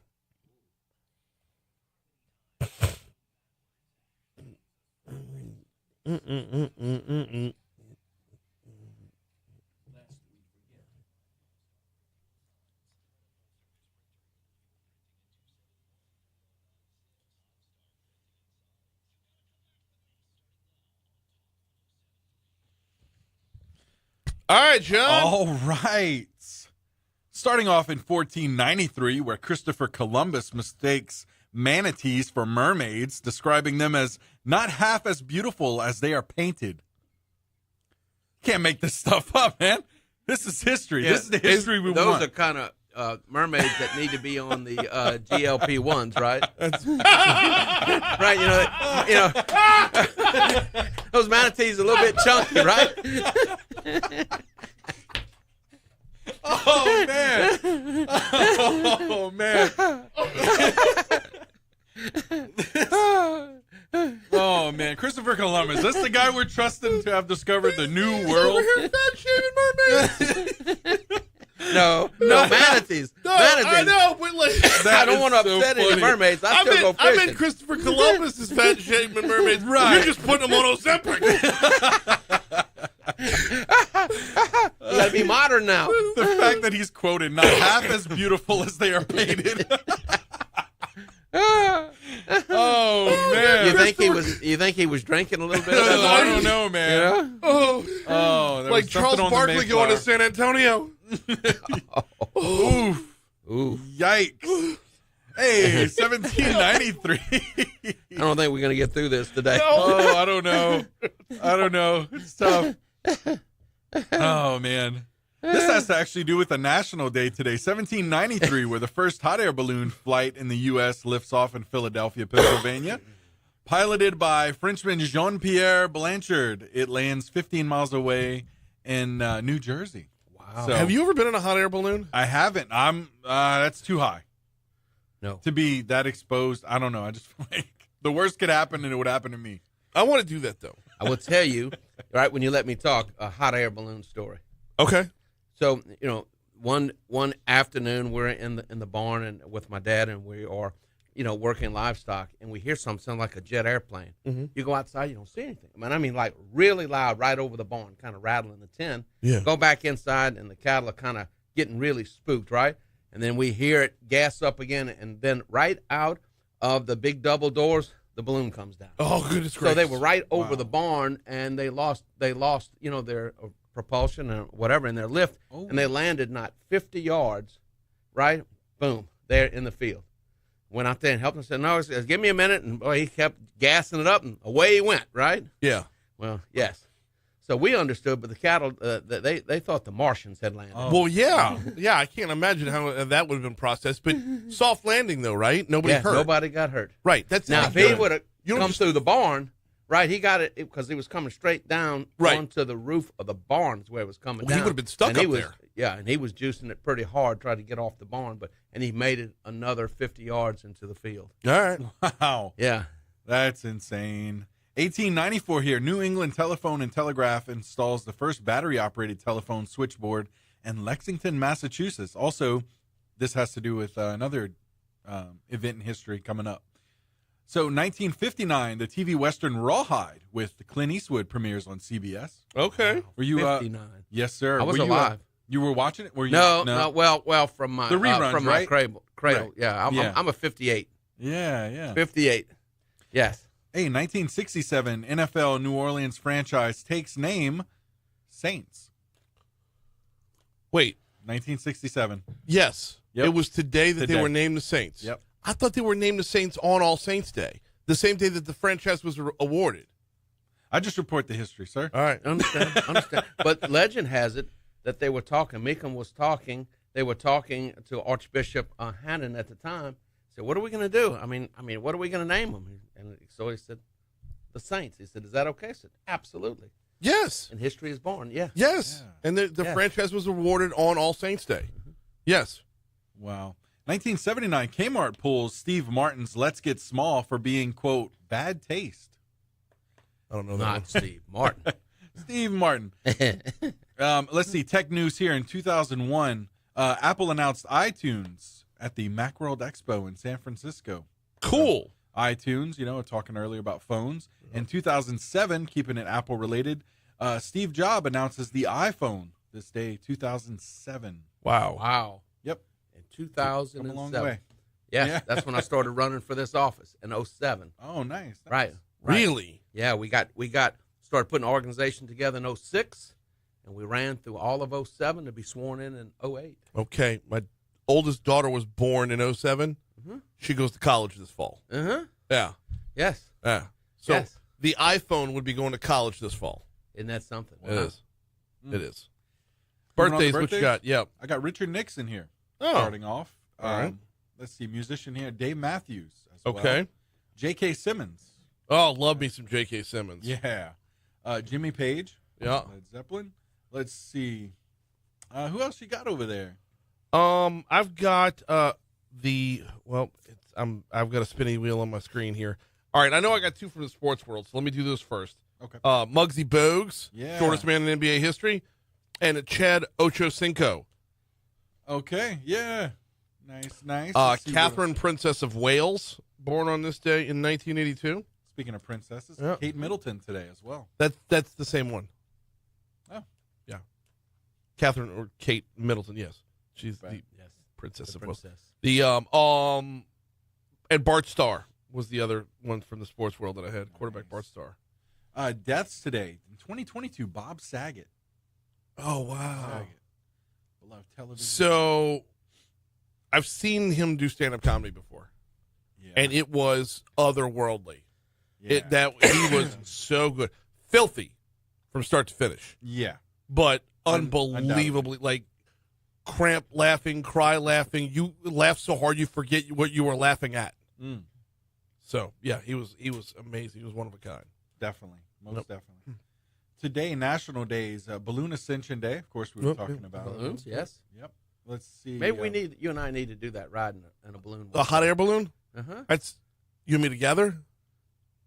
You think he can pick us both up? I was thinking like let's get two of them. We'll go race. We'll go race. We'll go race. That would be cool. Yeah. Uh-huh. Uh-huh. National Word Nerd Day. Word Nerd Day. Yeah. Learn some new words. Nerd Use some Day. old Okay. ones. Maybe even borrow them. I haven't even played my words with friends yet today. Yeah. So So all right, yeah, I don't for the national days. I've got Law Enforcement Appreciation Day. nice. So we'll roll Can't with go that wrong one. with that. Yeah, it's 8:14 to Talk 107.3 FM. We're running long for a break. You've already heard him a little bit. Ag Commissioner Dr. Mike Strain is in the house. We got a lot to talk about next. And I can show you how to win with Nerd Word Day. Words that no one but you will understand. Real simple. Get Dorland's Medical Dictionary. That's a must when you go into medical school, the veterinary school, because they have all those medical terminology. So you always, as you're studying, and this thing is, it's a 3.5-inch thick medical dictionary. Yeah. Right? Because you're always looking stuff up because it's a whole new vocabulary. And now the acronyms that we have in government. Oh, Yeah, but get it. Yeah, and when I hear an acronym, my mind always goes back to what it means in medicine.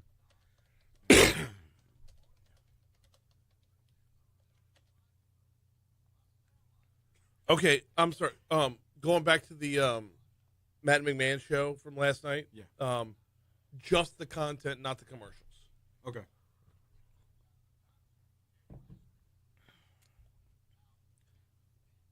It's our partnership with LSU. They didn't have their backup running, so they needed for their archives and whatnot. So ours was running.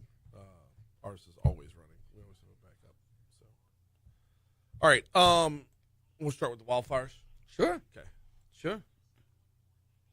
Yeah, and LSU went with us to Cuba, and we signed memorandums of understanding with their agricultural research people to collaborate on agricultural research. So our goal is to set up some research there so we can research that climate zone and also how to grow crops that will grow on that island, right? And then kind of help them a little bit, help them to try to have modern agricultural on that techniques. Cuba trip? I was talking to somebody who's on a Cuba trip. We had legislators that went. We had a number of business people that went. The Ag Center was with us. I'm not going to remember who it was now. What business were they in? I don't remember. But they just, They I were mean, they very good. painted a very destitute picture. They are poor by third world standard. Yeah. Poor by third world standard. Right. That's, You know? Yeah. Yep. That's why, as from humanitarian point of view, we got to do something. You know, you can't just stand by and watch a whole country starve. right. We got to do something. Right. So we're doing everything within our power. We're going to be selling them rice and corn, beans, feed, fertilizer, trying to get equipment there. But we're also going to work with them to show them modern agricultural technology. So put it like this: if you understand how we grow crops, you know, we get these massive machines, and you know, we do all these things for soil fertility, sustainability, conservation, cover crops. They go turn the dirt over, right, with a plow. Mm-hmm. Then they plow it up into a row, plant, and then they use hose. So there's no cover crops. There's no. It's just red, naked earth. You know, with runoff, they have no fertilizer. They have no modern seeds. You know, most seeds survive about 10 years before they have to be modernized. Because, Okay. You know, because the bugs figure it out, right? Yeah. And so their production, for instance, their sugar production is down over 90%. You know, their vegetable production is down over 70%. The land needs to be rehabilitated. That's what they can't feed themselves because they can't. It's not that they're not trying; they just can't. Right. You know, and so, and when you haven't had, you think about growing crops without using fertilizer now for maybe over 10 years, and so that's what we're trying to do. And I have to explain that to the State Department tomorrow because they're calling, want to know what are you doing. Oh, nice. Awesome. Oh yeah. 819 Talk 107.3 FM WBRP Mornings with Brian Haldane rolling right along. We got our Ag Commissioner Dr. Mike Strain in the house. We take a visit every month or so with getting reports on what's going on in the world of agriculture. But it's really so much more than that because it's the entire world around us. I mean, if you eat it, we're talking about it. If we grow it, we're talking about it. And today, where I want to start, Dr. Strain. By the way, welcome back. How are you, Well, sir? I am doing well. Happy New Year to you. Happy New Year. Can you believe it's already January? You blink yeah. your eyes, and the year goes by. Yeah. Right? Yeah. I mean, not just January, but we're already in the second full week. Yeah. Or second week of January. So and you were telling me that your daughter now is going into college, and she was born the year I ran for this office. Right. What happened? I don't know. You don't know, right? I don't know. It was way too fast for me. Understand? And you can't get it back. Yeah, and you blink your eyes, right? You just wait. You blink your eyes, your little girl, 4 years will go by, right? Of course, we're going to work on grad school. I'll talk to her. You think? Oh, what? Absolutely. Or something. Professional school, graduate school. I mean, somewhere. Do I look like I've got am I leaning here? Does it look like there's money in my wallet? You're overweighted with money on one side, but look, the more you learn, the more you earn. Right? Yeah. Yeah. But I'm the one paying it. Okay. She gonna learn all day. Well, I know how you radio titans are. Oh, you know? Good Lord. We got a lot of ground to cover here. Can we start with what's going on nationally right now? The wildfires out in California. Well, I tell you, I saw that and immediately, deja vu. I'm thinking of the wildfires we had here. Yeah, just 2 summers ago. 2 summers ago. And if you look several days ago, that fire started off and it was on, 725 acres. Now it's over 27,000 acres. And it's very dry there. Mm-hmm. We had very similar conditions, in the summer 2023. And then you had the Santa Ana winds. You've heard about the Santa Ana winds, 90 to 100 mile an hour winds. Now, you think about it, the worst I've ever fought were the fires in Grayson and Creston, which were ahead of a tropical storm. We had a drought, and it was ahead of a tropical storm, and they were 25 to 30 mile an hour winds. And that fire would run over our heads at a rate of 4 to 6 miles an hour. So you think about that, and this 100 mile an hour winds, these fires can run overhead in the canopy 10 miles in an hour. Yes. Now you think about that. So, yeah, in 3 hours it could be from here to Hammond. Right. So, and you cannot. There's no way to get in and fight those fires and quote the wind lays down. You can't fly aircraft, and it's when you're fighting. You say, well, just go in there and fight the fires. Well, it gets in the canopies, and then it gets into those buildings, and those buildings they catch on fire, but they also just spontaneously almost incinerate. In Creston, we lost 10 houses in under 10 minutes, and they just literally incinerated because it creates a firestorm. Fire creates its own weather. It creates its own atmosphere, and it gets so hot, so intense, things, you think, well, an ember had to get in those houses. Not when they all burning. It gets so hot, they just spontaneously start burning. Okay, well, let's walk down that. Then you got the embers. That's another. So the embers flying creates. But yes. If it incinerates that quickly, isn't it burning through its own fuel that quickly? Oh, it's so hot. It's just, yeah. If you ever see a firestorm, it's just so hot, so intense, and there's all that wind, and it will burn through that fuel.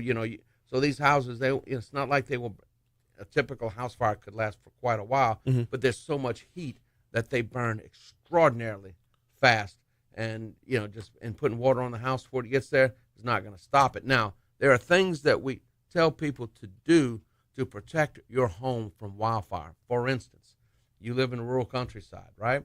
If you have an elevated house, you need to have some type of screen or something there and under the eaves, or where an ember can't get under the house, or the ember can't get into the attic, or can't go underneath. An open garage with all this stuff and fuel tanks in there and that sort of thing.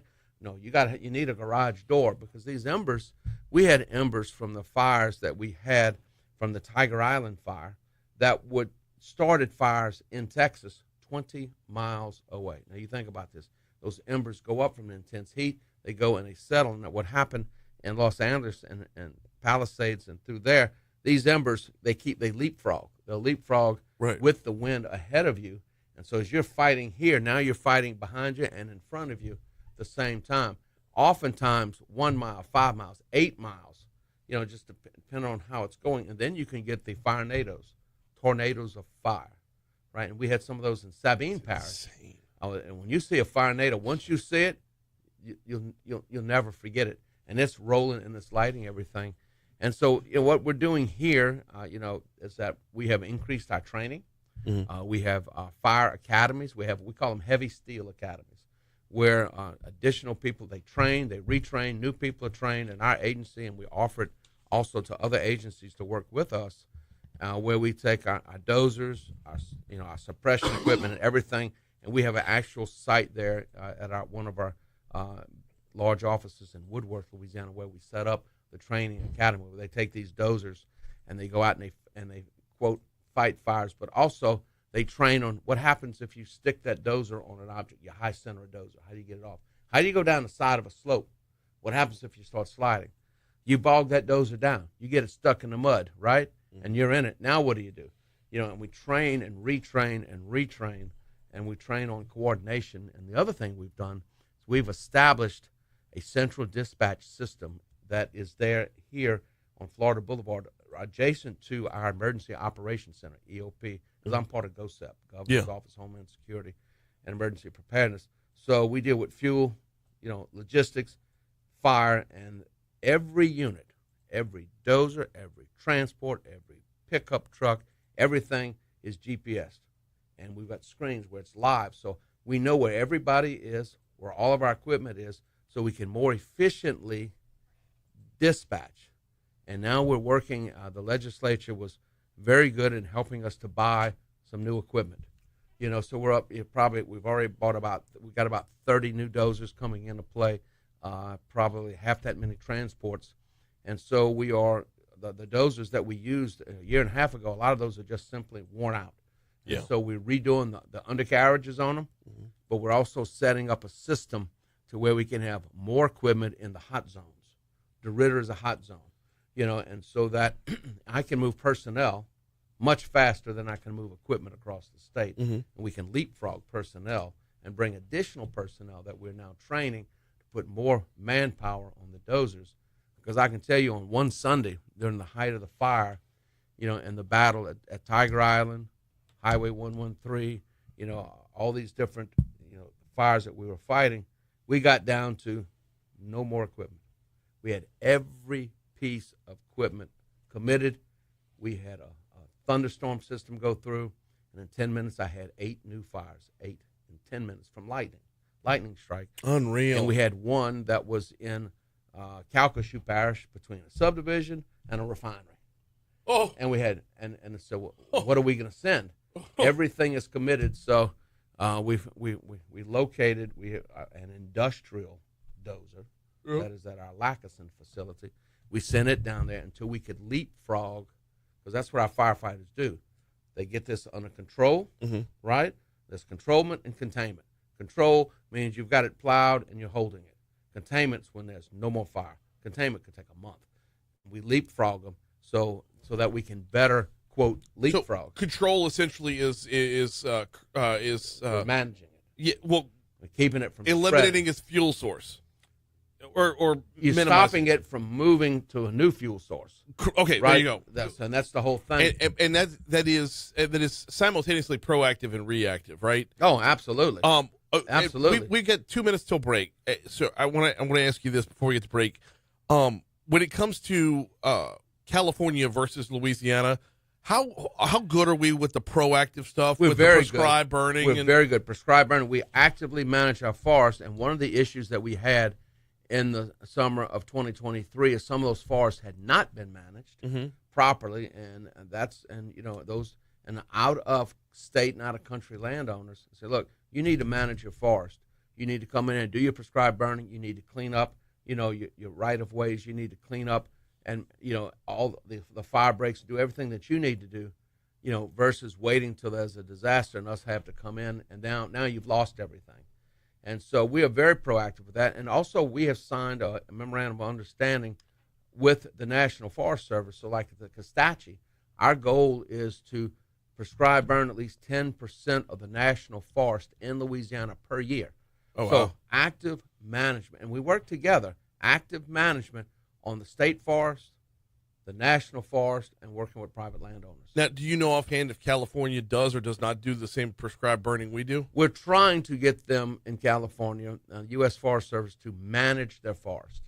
And that is something that's got to be done. It's got to be done. But people think that, managed prescribed burning gets rid of the underbrush, gets rid of the unnecessary fuel, and it's healthy for the environment, because you get very good regrowth. And so they really aren't doing what they need to do. Now, where these fires started was in a narrow strip between the ocean, right, and the ridge in Malibu where all these homes are. Right. So they would not have done prescribed burning there.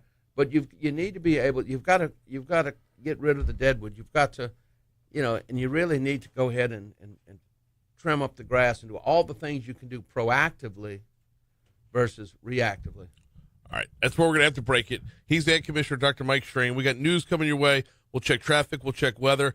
We will continue next on Talk 107.3. And the big thing is where you have the human-forest interaction, right, where they commingle. Look, I have friends that build their homes in the trees, and the pine straw comes right up to the home. I said, dude, you can't do that. Get a rake. Get a rake? You can't do that. Yeah. Because that is a recipe for Begging disaster. For it. Right. Begging for it, right. That's right. And then firefighters go hook up to a hydrant and nothing comes out. In California. Yeah. It baffles me. You're Yeah. Los Angeles. You're the second largest market in America, and you can't get the water running? Yeah. Oh, yeah. So for us, when we're doing those helicopter drops, we got, it was during a drought, right? Well, helicopter drops require water. Right? So we were actually dipping out of people's swimming pools. Well, and they got a pretty decent sized ocean over there. Yeah. They can do that for sure. Toledo Bend, we'd land those scooper planes. They land, they don't shut their engines off. They scoop up water and take off, right? Yeah. So if you ever wonder you go out whether you're fighting fires and you think, man, how did that trout get out in the middle of this road? You know, and you start thinking, what? Yeah, well, it's from the scooper plains. Mhm. Yeah. And if you're in salt water, you're probably gonna get something even bigger. Even bigger. That's right. That's right. Yeah, that's right. Why is there a shark in the Hollywood Hills? Might have been somebody's pet though in Hollywood. Yep. But we were battling for the town of not Crestwood, trying to save that entire town, 110 homes, and that's what was surrounding, Tiger Island. Think about the weight of that, though. Oh, no, you ain't got to tell me. The weight. I don't mean like the literal weight of the water. I mean, think about an entire town could be lost. Well, that was the battle. Tiger Island fire. It was in Beauregard.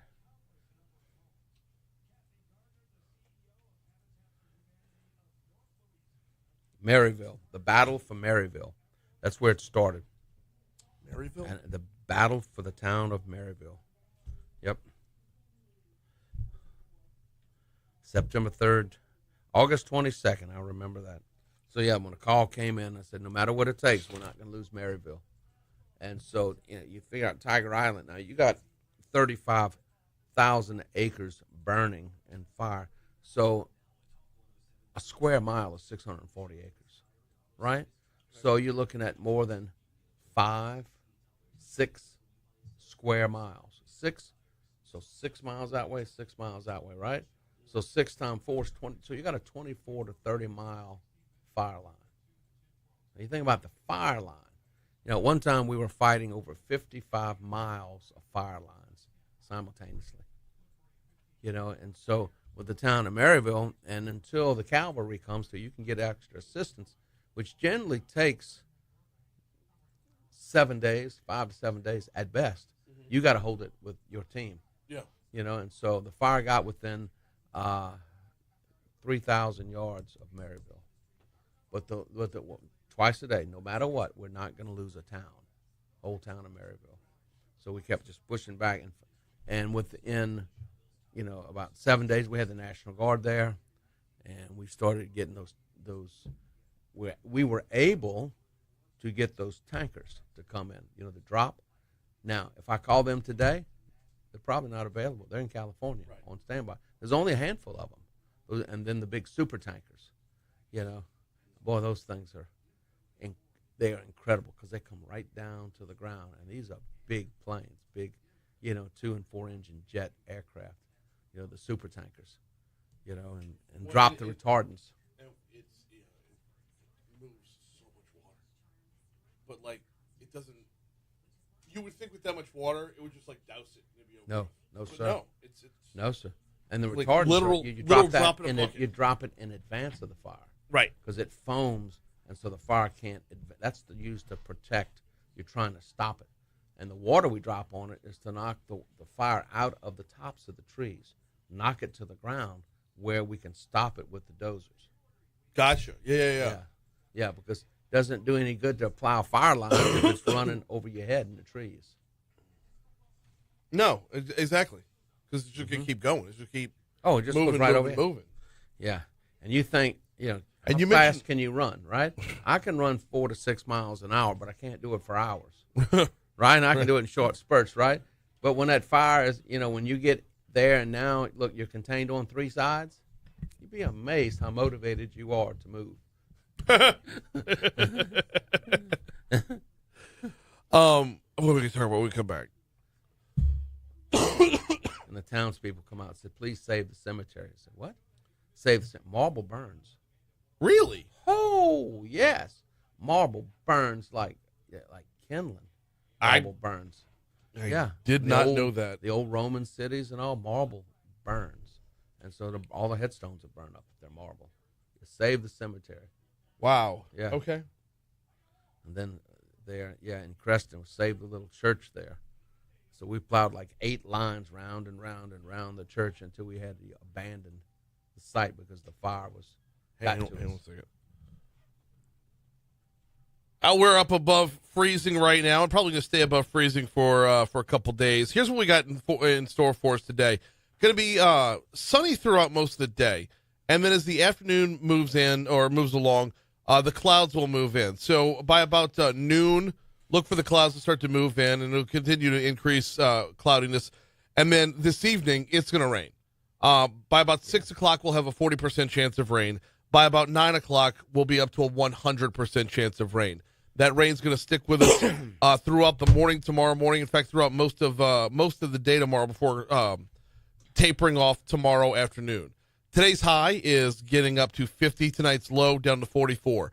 Tomorrow's high 47, and we're going to get back down to 33 on Friday night into Saturday morning. We're up to 52 on Saturday, up to 60 on Sunday, up to 59 the following Monday. Right now it's sunny and 34 in downtown Baton Rouge.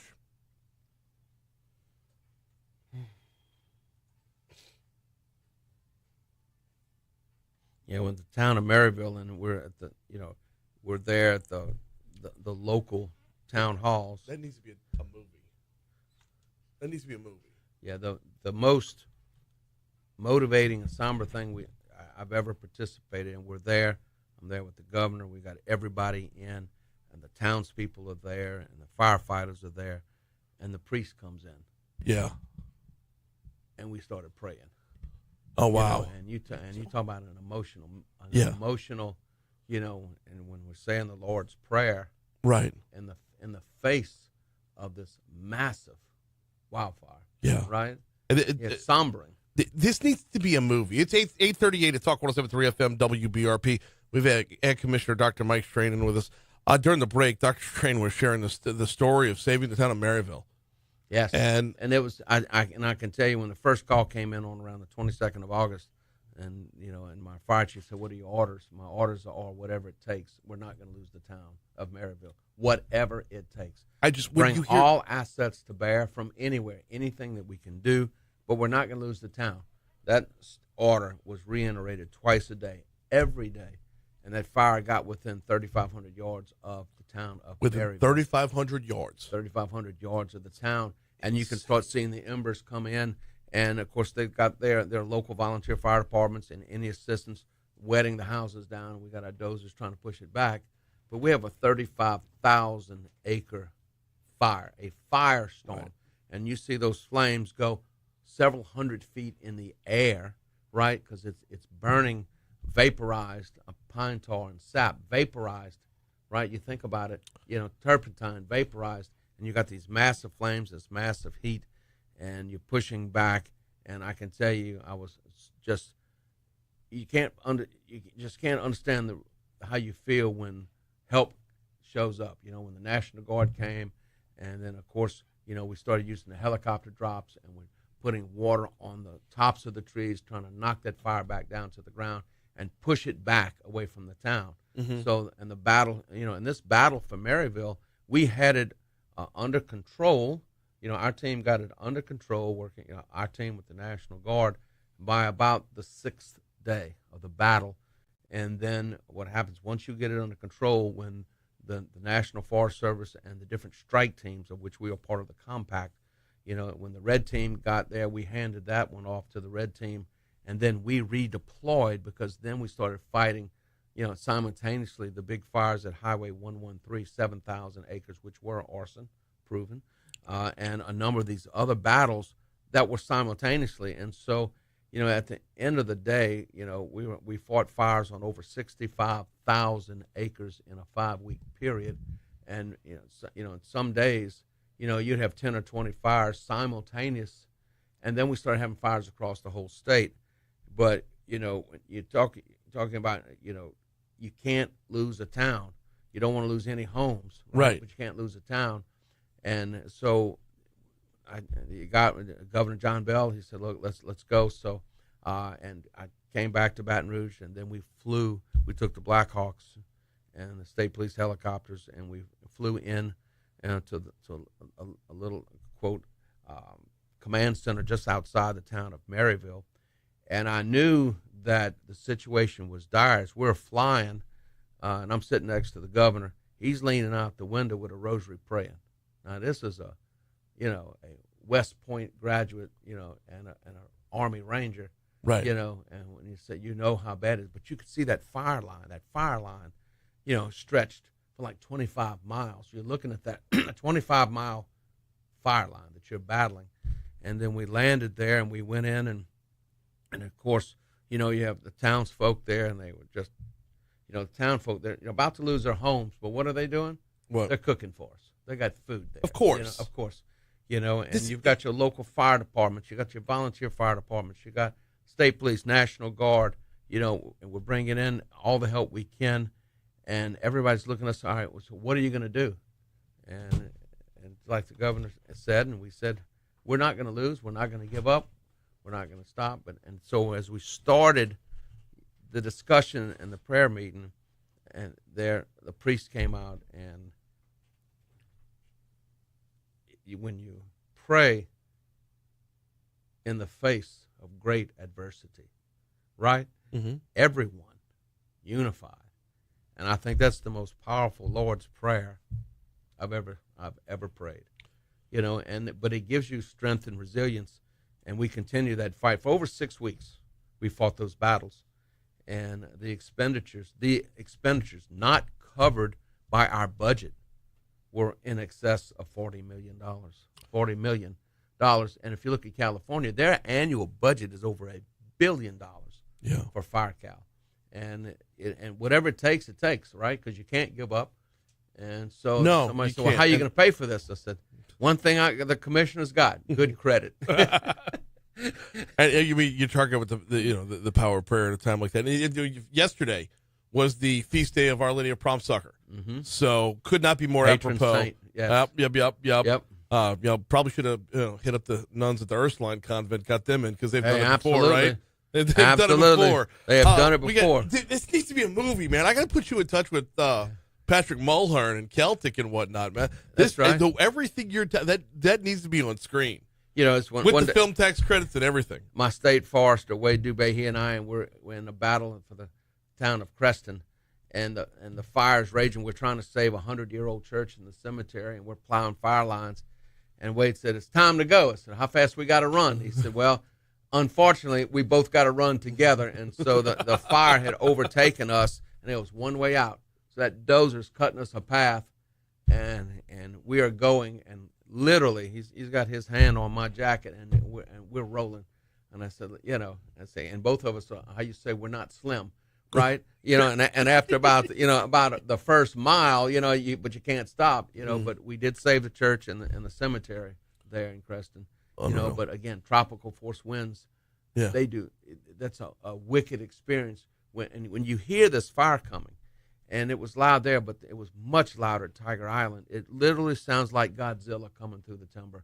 It's you just hear this cracking, this exploding, and then the wind sucks through you. It pulls air into the fire, if that makes sense. It's so hot, it creates its own atmosphere and pulls wind into the fire. And then you see these flames literally hundreds of feet in the air. And I have photographs of the fire tornadoes of fire, and we have videos showing how this fire, these flames, and it's not the direct flame from the trees, it's all the chemicals in the atmosphere just burning, right? And it gets so hot, and you say, well, how does it catch a fire across a double-laned highway?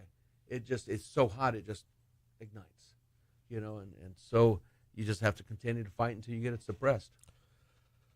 We're going to have Commissioner Dr. Mike Strain in with us, and the comparisons between what's going on in the Los Angeles area versus what happened in our own backyard 2 years ago. It's going to be a compelling story forever. We got a lot of topics to cover, though. Let's go. Okay. LSU men's basketball. You're already confused. LSU men's basketball. I'm watching them the other night, all right? And it's on the SEC network. Uh-huh. Wow, I was producing the game for LSU Sports Radio. But on the monitor, we had the SEC network, and about midway through the second half, they go to break, and you see the commercial for the advancements being done at LSU in the world of rice. Oh, they're incredible. It's unbelievable. We have probably the preeminent rice research station in the world, the H. Rouse Caffey Rice Research Station in Crowley, Louisiana. Mm-hmm. And if you look at the advancements in production, advancements in yield, the advancements in quality, and the continued science and research supported by the farmers with a voluntary checkoff, voluntary on research and promotion. And also, it is supported by your tax dollars as well. But the farmers kick in money, so much per hundredweight that has been there to help fund that research institution. Same way with sweet potatoes, same way with most crops. The farmers voluntarily, because it's a voluntary checkoff, help promote the research. But we have the finest research stations in the world, and the rice is right there at the top of the world. So when it comes to it, we produce. It's just greater yield, right? I mean, we're talking. Oh, no. It's far more than greater yield. It's resistance to pests. It's something that can stand whatever the new fungus or bugs of the day are. How we can produce more with and better utilize the soil that's there. New varieties and varieties that will grow in different environments. So we have a sister research station they work with. It's actually in Puerto Rico, and we're talking about trying to work to establish additional research centers. One, for instance, in Cuba. Yeah. And so LSU not only develops rice varieties for use in Louisiana, but for use worldwide. Their Clearfield rice. Think about this: one of the greatest discoveries ever made in rice. And those royalties now, and over the years, they've received over $100 million in royalties on that one breed alone, helps fund that research station for further advancements. And so when you look at what they're doing, and all the different types of low glycemic rice. So you have Parish rice, which is in concert with LSU. They have a rice that is a low glycemic, high protein rice. What a wonderful thing, and then no kidding. Absolutely, called Parish rice. It's delicious. And then you have other rice varieties that they help develop that are, you may want a nuttier flavor. You like the purple rice, right? And so, again, more protein. Absolutely. We have purple rice. We have gold rice. No, you go into the field. Of course, leave it at LSU, right? Of course, absolutely. But if you look at what the goal is, rice is the number one starch consumed worldwide. Right. Number one starch. And currently, this year, the world will produce and consume rice equally, right? Previous years, they've been consuming more than we're producing. Our goal is that we've got to increase productivity for here and for the world. And if you look at Louisiana, we are a rice powerhouse. We're third in the United States in production of rice. And we are working now, we are exporting rice to Cuba. We have the potential to export up to 500,000 metric tons a year, a third of our crop, to Cuba. But we're going to Cuba, Guatemala, we're going to Mexico, we're going to all parts of the world. It's a big part of our economy. But the other thing about when you're talking about rice research station, rice, 2 cuttings. Yeah. What's and next?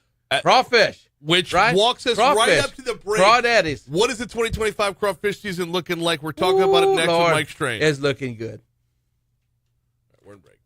Okay. Yeah, and I was hoping you would walk it up right like you did. It's like you're a radio pro, man. It's in here all the time. I get asked that question more than any other question. What? About crawfish. Oh, of course. Yeah. Poor old shrimp. They've taken we got to lift the shrimp industry up, right, to get people back to consuming more shrimp again. So expensive. Shrimp, but not on the docks, not wholesale. True. Yeah. True. Yeah. I know. I don't want to get. It's in the stores. They are Matherns, Rouses, whatever. What you say, Bo? I just had a question. Oh, go ahead. Yes. I see it on social media about glyphosate, Roundup. Yes. Like oatmeal and rice. Is that how do you feel about that? Glyphosate is the safest herbicide that is ever designed, right? Glyphosate. So if we lose glyphosate, then we're going to have to use other products that we really don't want to have any residues in. So you have to go back to 2,4-D and other things. Which had a higher residue. A higher biological intolerance. So in other words, toxicity. Sure. But glyphosate is extremely, extremely safe. Now, if you're talking about rice, we don't really. I mean, glyphosate is not. You don't use a lot of glyphosate in rice. We control weeds in rice. That's why we flood the fields. It's weed control, It doesn't right? need to be flooded. It's for pests. It's for pests, right? Yeah, it doesn't need. It's not about growing the rice. as much as it is about weed control for rice. And so we don't use near as much as we do, but it's very, very controlled, and it is the safest product there is. Now, with our technologies, we can find traces of almost anything anywhere. So I can pull a sample of water out of that tap, and I can find antibiotics in it, I can find hormones in it, I can find everything, because we can trace the parts in billions. Does that make sense? Because it's in there, what comes in. But your food is safe. Glyphosate, I'm afraid if we lose glyphosate, then we're going to have to start using other chemicals in its place in agriculture, and glyphosate is far the safest. If you look at areas in row crops that use glyphosate versus 2,4-D, the incidence of Parkinson's disease decreased. Those areas where they don't use glyphosate in other industries and they use the other products, right, the incidence of Parkinson's disease has remained the same or risen. So it actually shows that in those areas where you use those products, it is much safer than any other alternative. You can't grow crops without all those additional tools. It just doesn't work, right?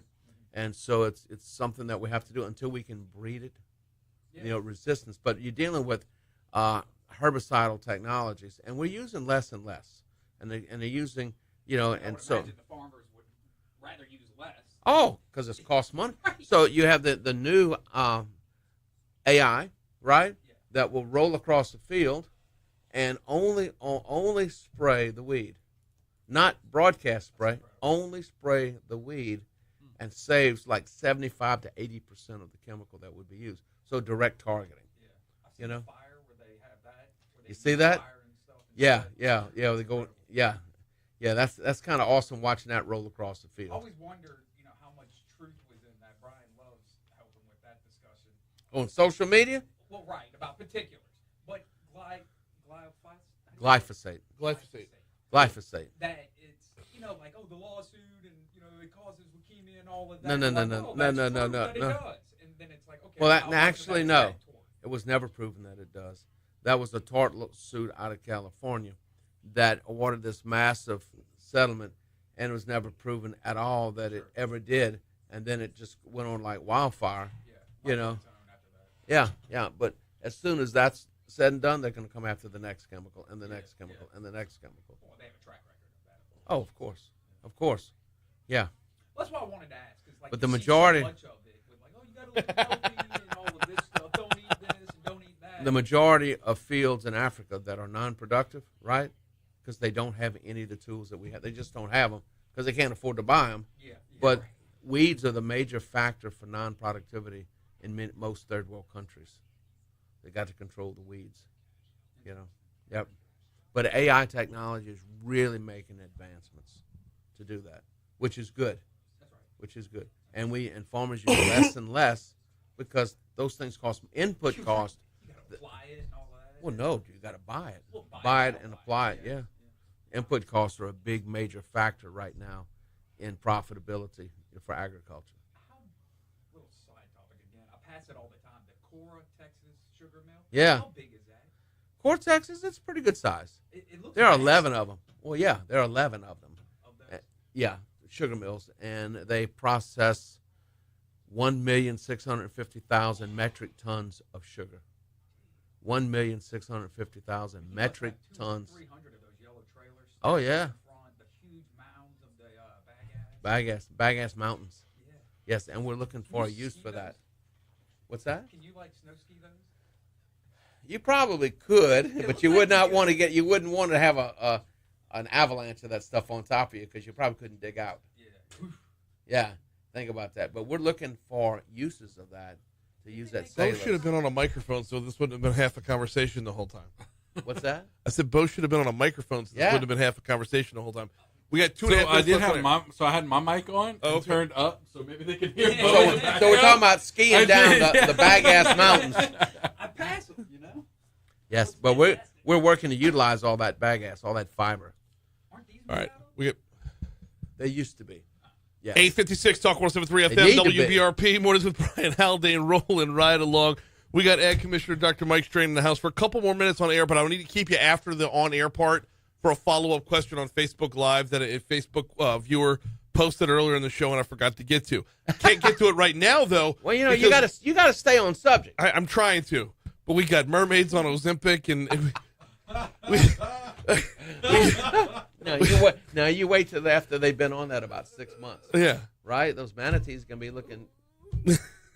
I'm not going there. All right, go back to if you're just tuning in, you got to go back to the beginning. Yeah, of the understand hour about the mermaids. I didn't say mermaids on Ozempic. I said manatees. But Christopher Columbus thought they were mermaids. You got to go back to the beginning of the hour when we were doing this day in history. Things left the rails quickly today. We got just a couple minutes left. Crawfish season is upon us. It is, and I am so excited. I talked to my farmers. We've had good weather, good rice crops. We've got a lot of vegetative mass out there. We got plenty of water, and they're already fishing. Now, for this week, for about 7 to 8 days, because it's cold, crawfish don't like to come out and feed or grow during the cold. Right. When this is over, though, we are going to have an excellent season. We had some early crawfish. We're expecting just a strong rebound in the crawfish industry because, again, over 300,000 acres of farm crawfish, plus what's going on in the basin. So we're excited. We're expecting an absolutely great crawfish season. Now, that being said, though, if I'm remembering our conversations right, there is still a little bit of hesitation. It's not going to be like record break. It's going to be good, but we do still have to worry about continuing to reseed. Well, that's correct because, we lost 100,000 acres. Yeah. That's a big deal. An average cost to reseed those acres is about $500 per acre, and that's a pretty big investment. Yeah. So if you have 1,000 acres, that's 500,000. If you look at the amount of money it takes to do that, so then you got to have the crawfish to reseed them. Right. So they're trying, and it will take probably, a couple of years to get back up to the amount of production we had before. But I can tell you, with the value, right, the farmers are getting, it's a full court press to get back into the crawfish business, and so that is exciting. But some of the areas it's going to take a little time. They are here right now, so we're on our way to a good season. Stick around on Facebook Live. We've got a couple questions to get to. In the meanwhile, on air, we got to hand off Moon Griffon's Not coming to up. Moon again? Yeah, no, we got to hand off to Moon. How's Moon doing? How you doing, Moon? He's cranky. No, I'm just kidding. He's starting off the year strong. Well, good. We'll get him a little chicory in his coffee. We'll get him straight. Absolutely. Ag Commissioner Dr. Mike Strain, man, I always appreciate the time. Thank you so much. Thank you. It's always fun. We got to get out of here on the air. Coming up tomorrow, a new segment begins with our friends over at Lake Urgent Care. We got Foodie Friday coming your way tomorrow and a few other surprises as well. That is going to do it for us on the air. Moon Griffon's coming up next, and don't forget all the latest from ABC News in regards to former President Jimmy Carter's funeral. Going to be going on actually shortly, coming up right around the corner. So we'll see y'all tomorrow later on. Live to be 100. Yeah. Okay. Debbie asks on Facebook Live. Huh?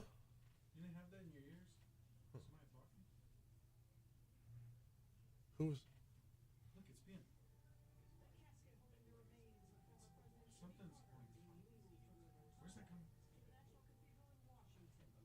Right, yeah, That's the funeral. Last few minutes, the last 2 minutes, everything's off. Watch.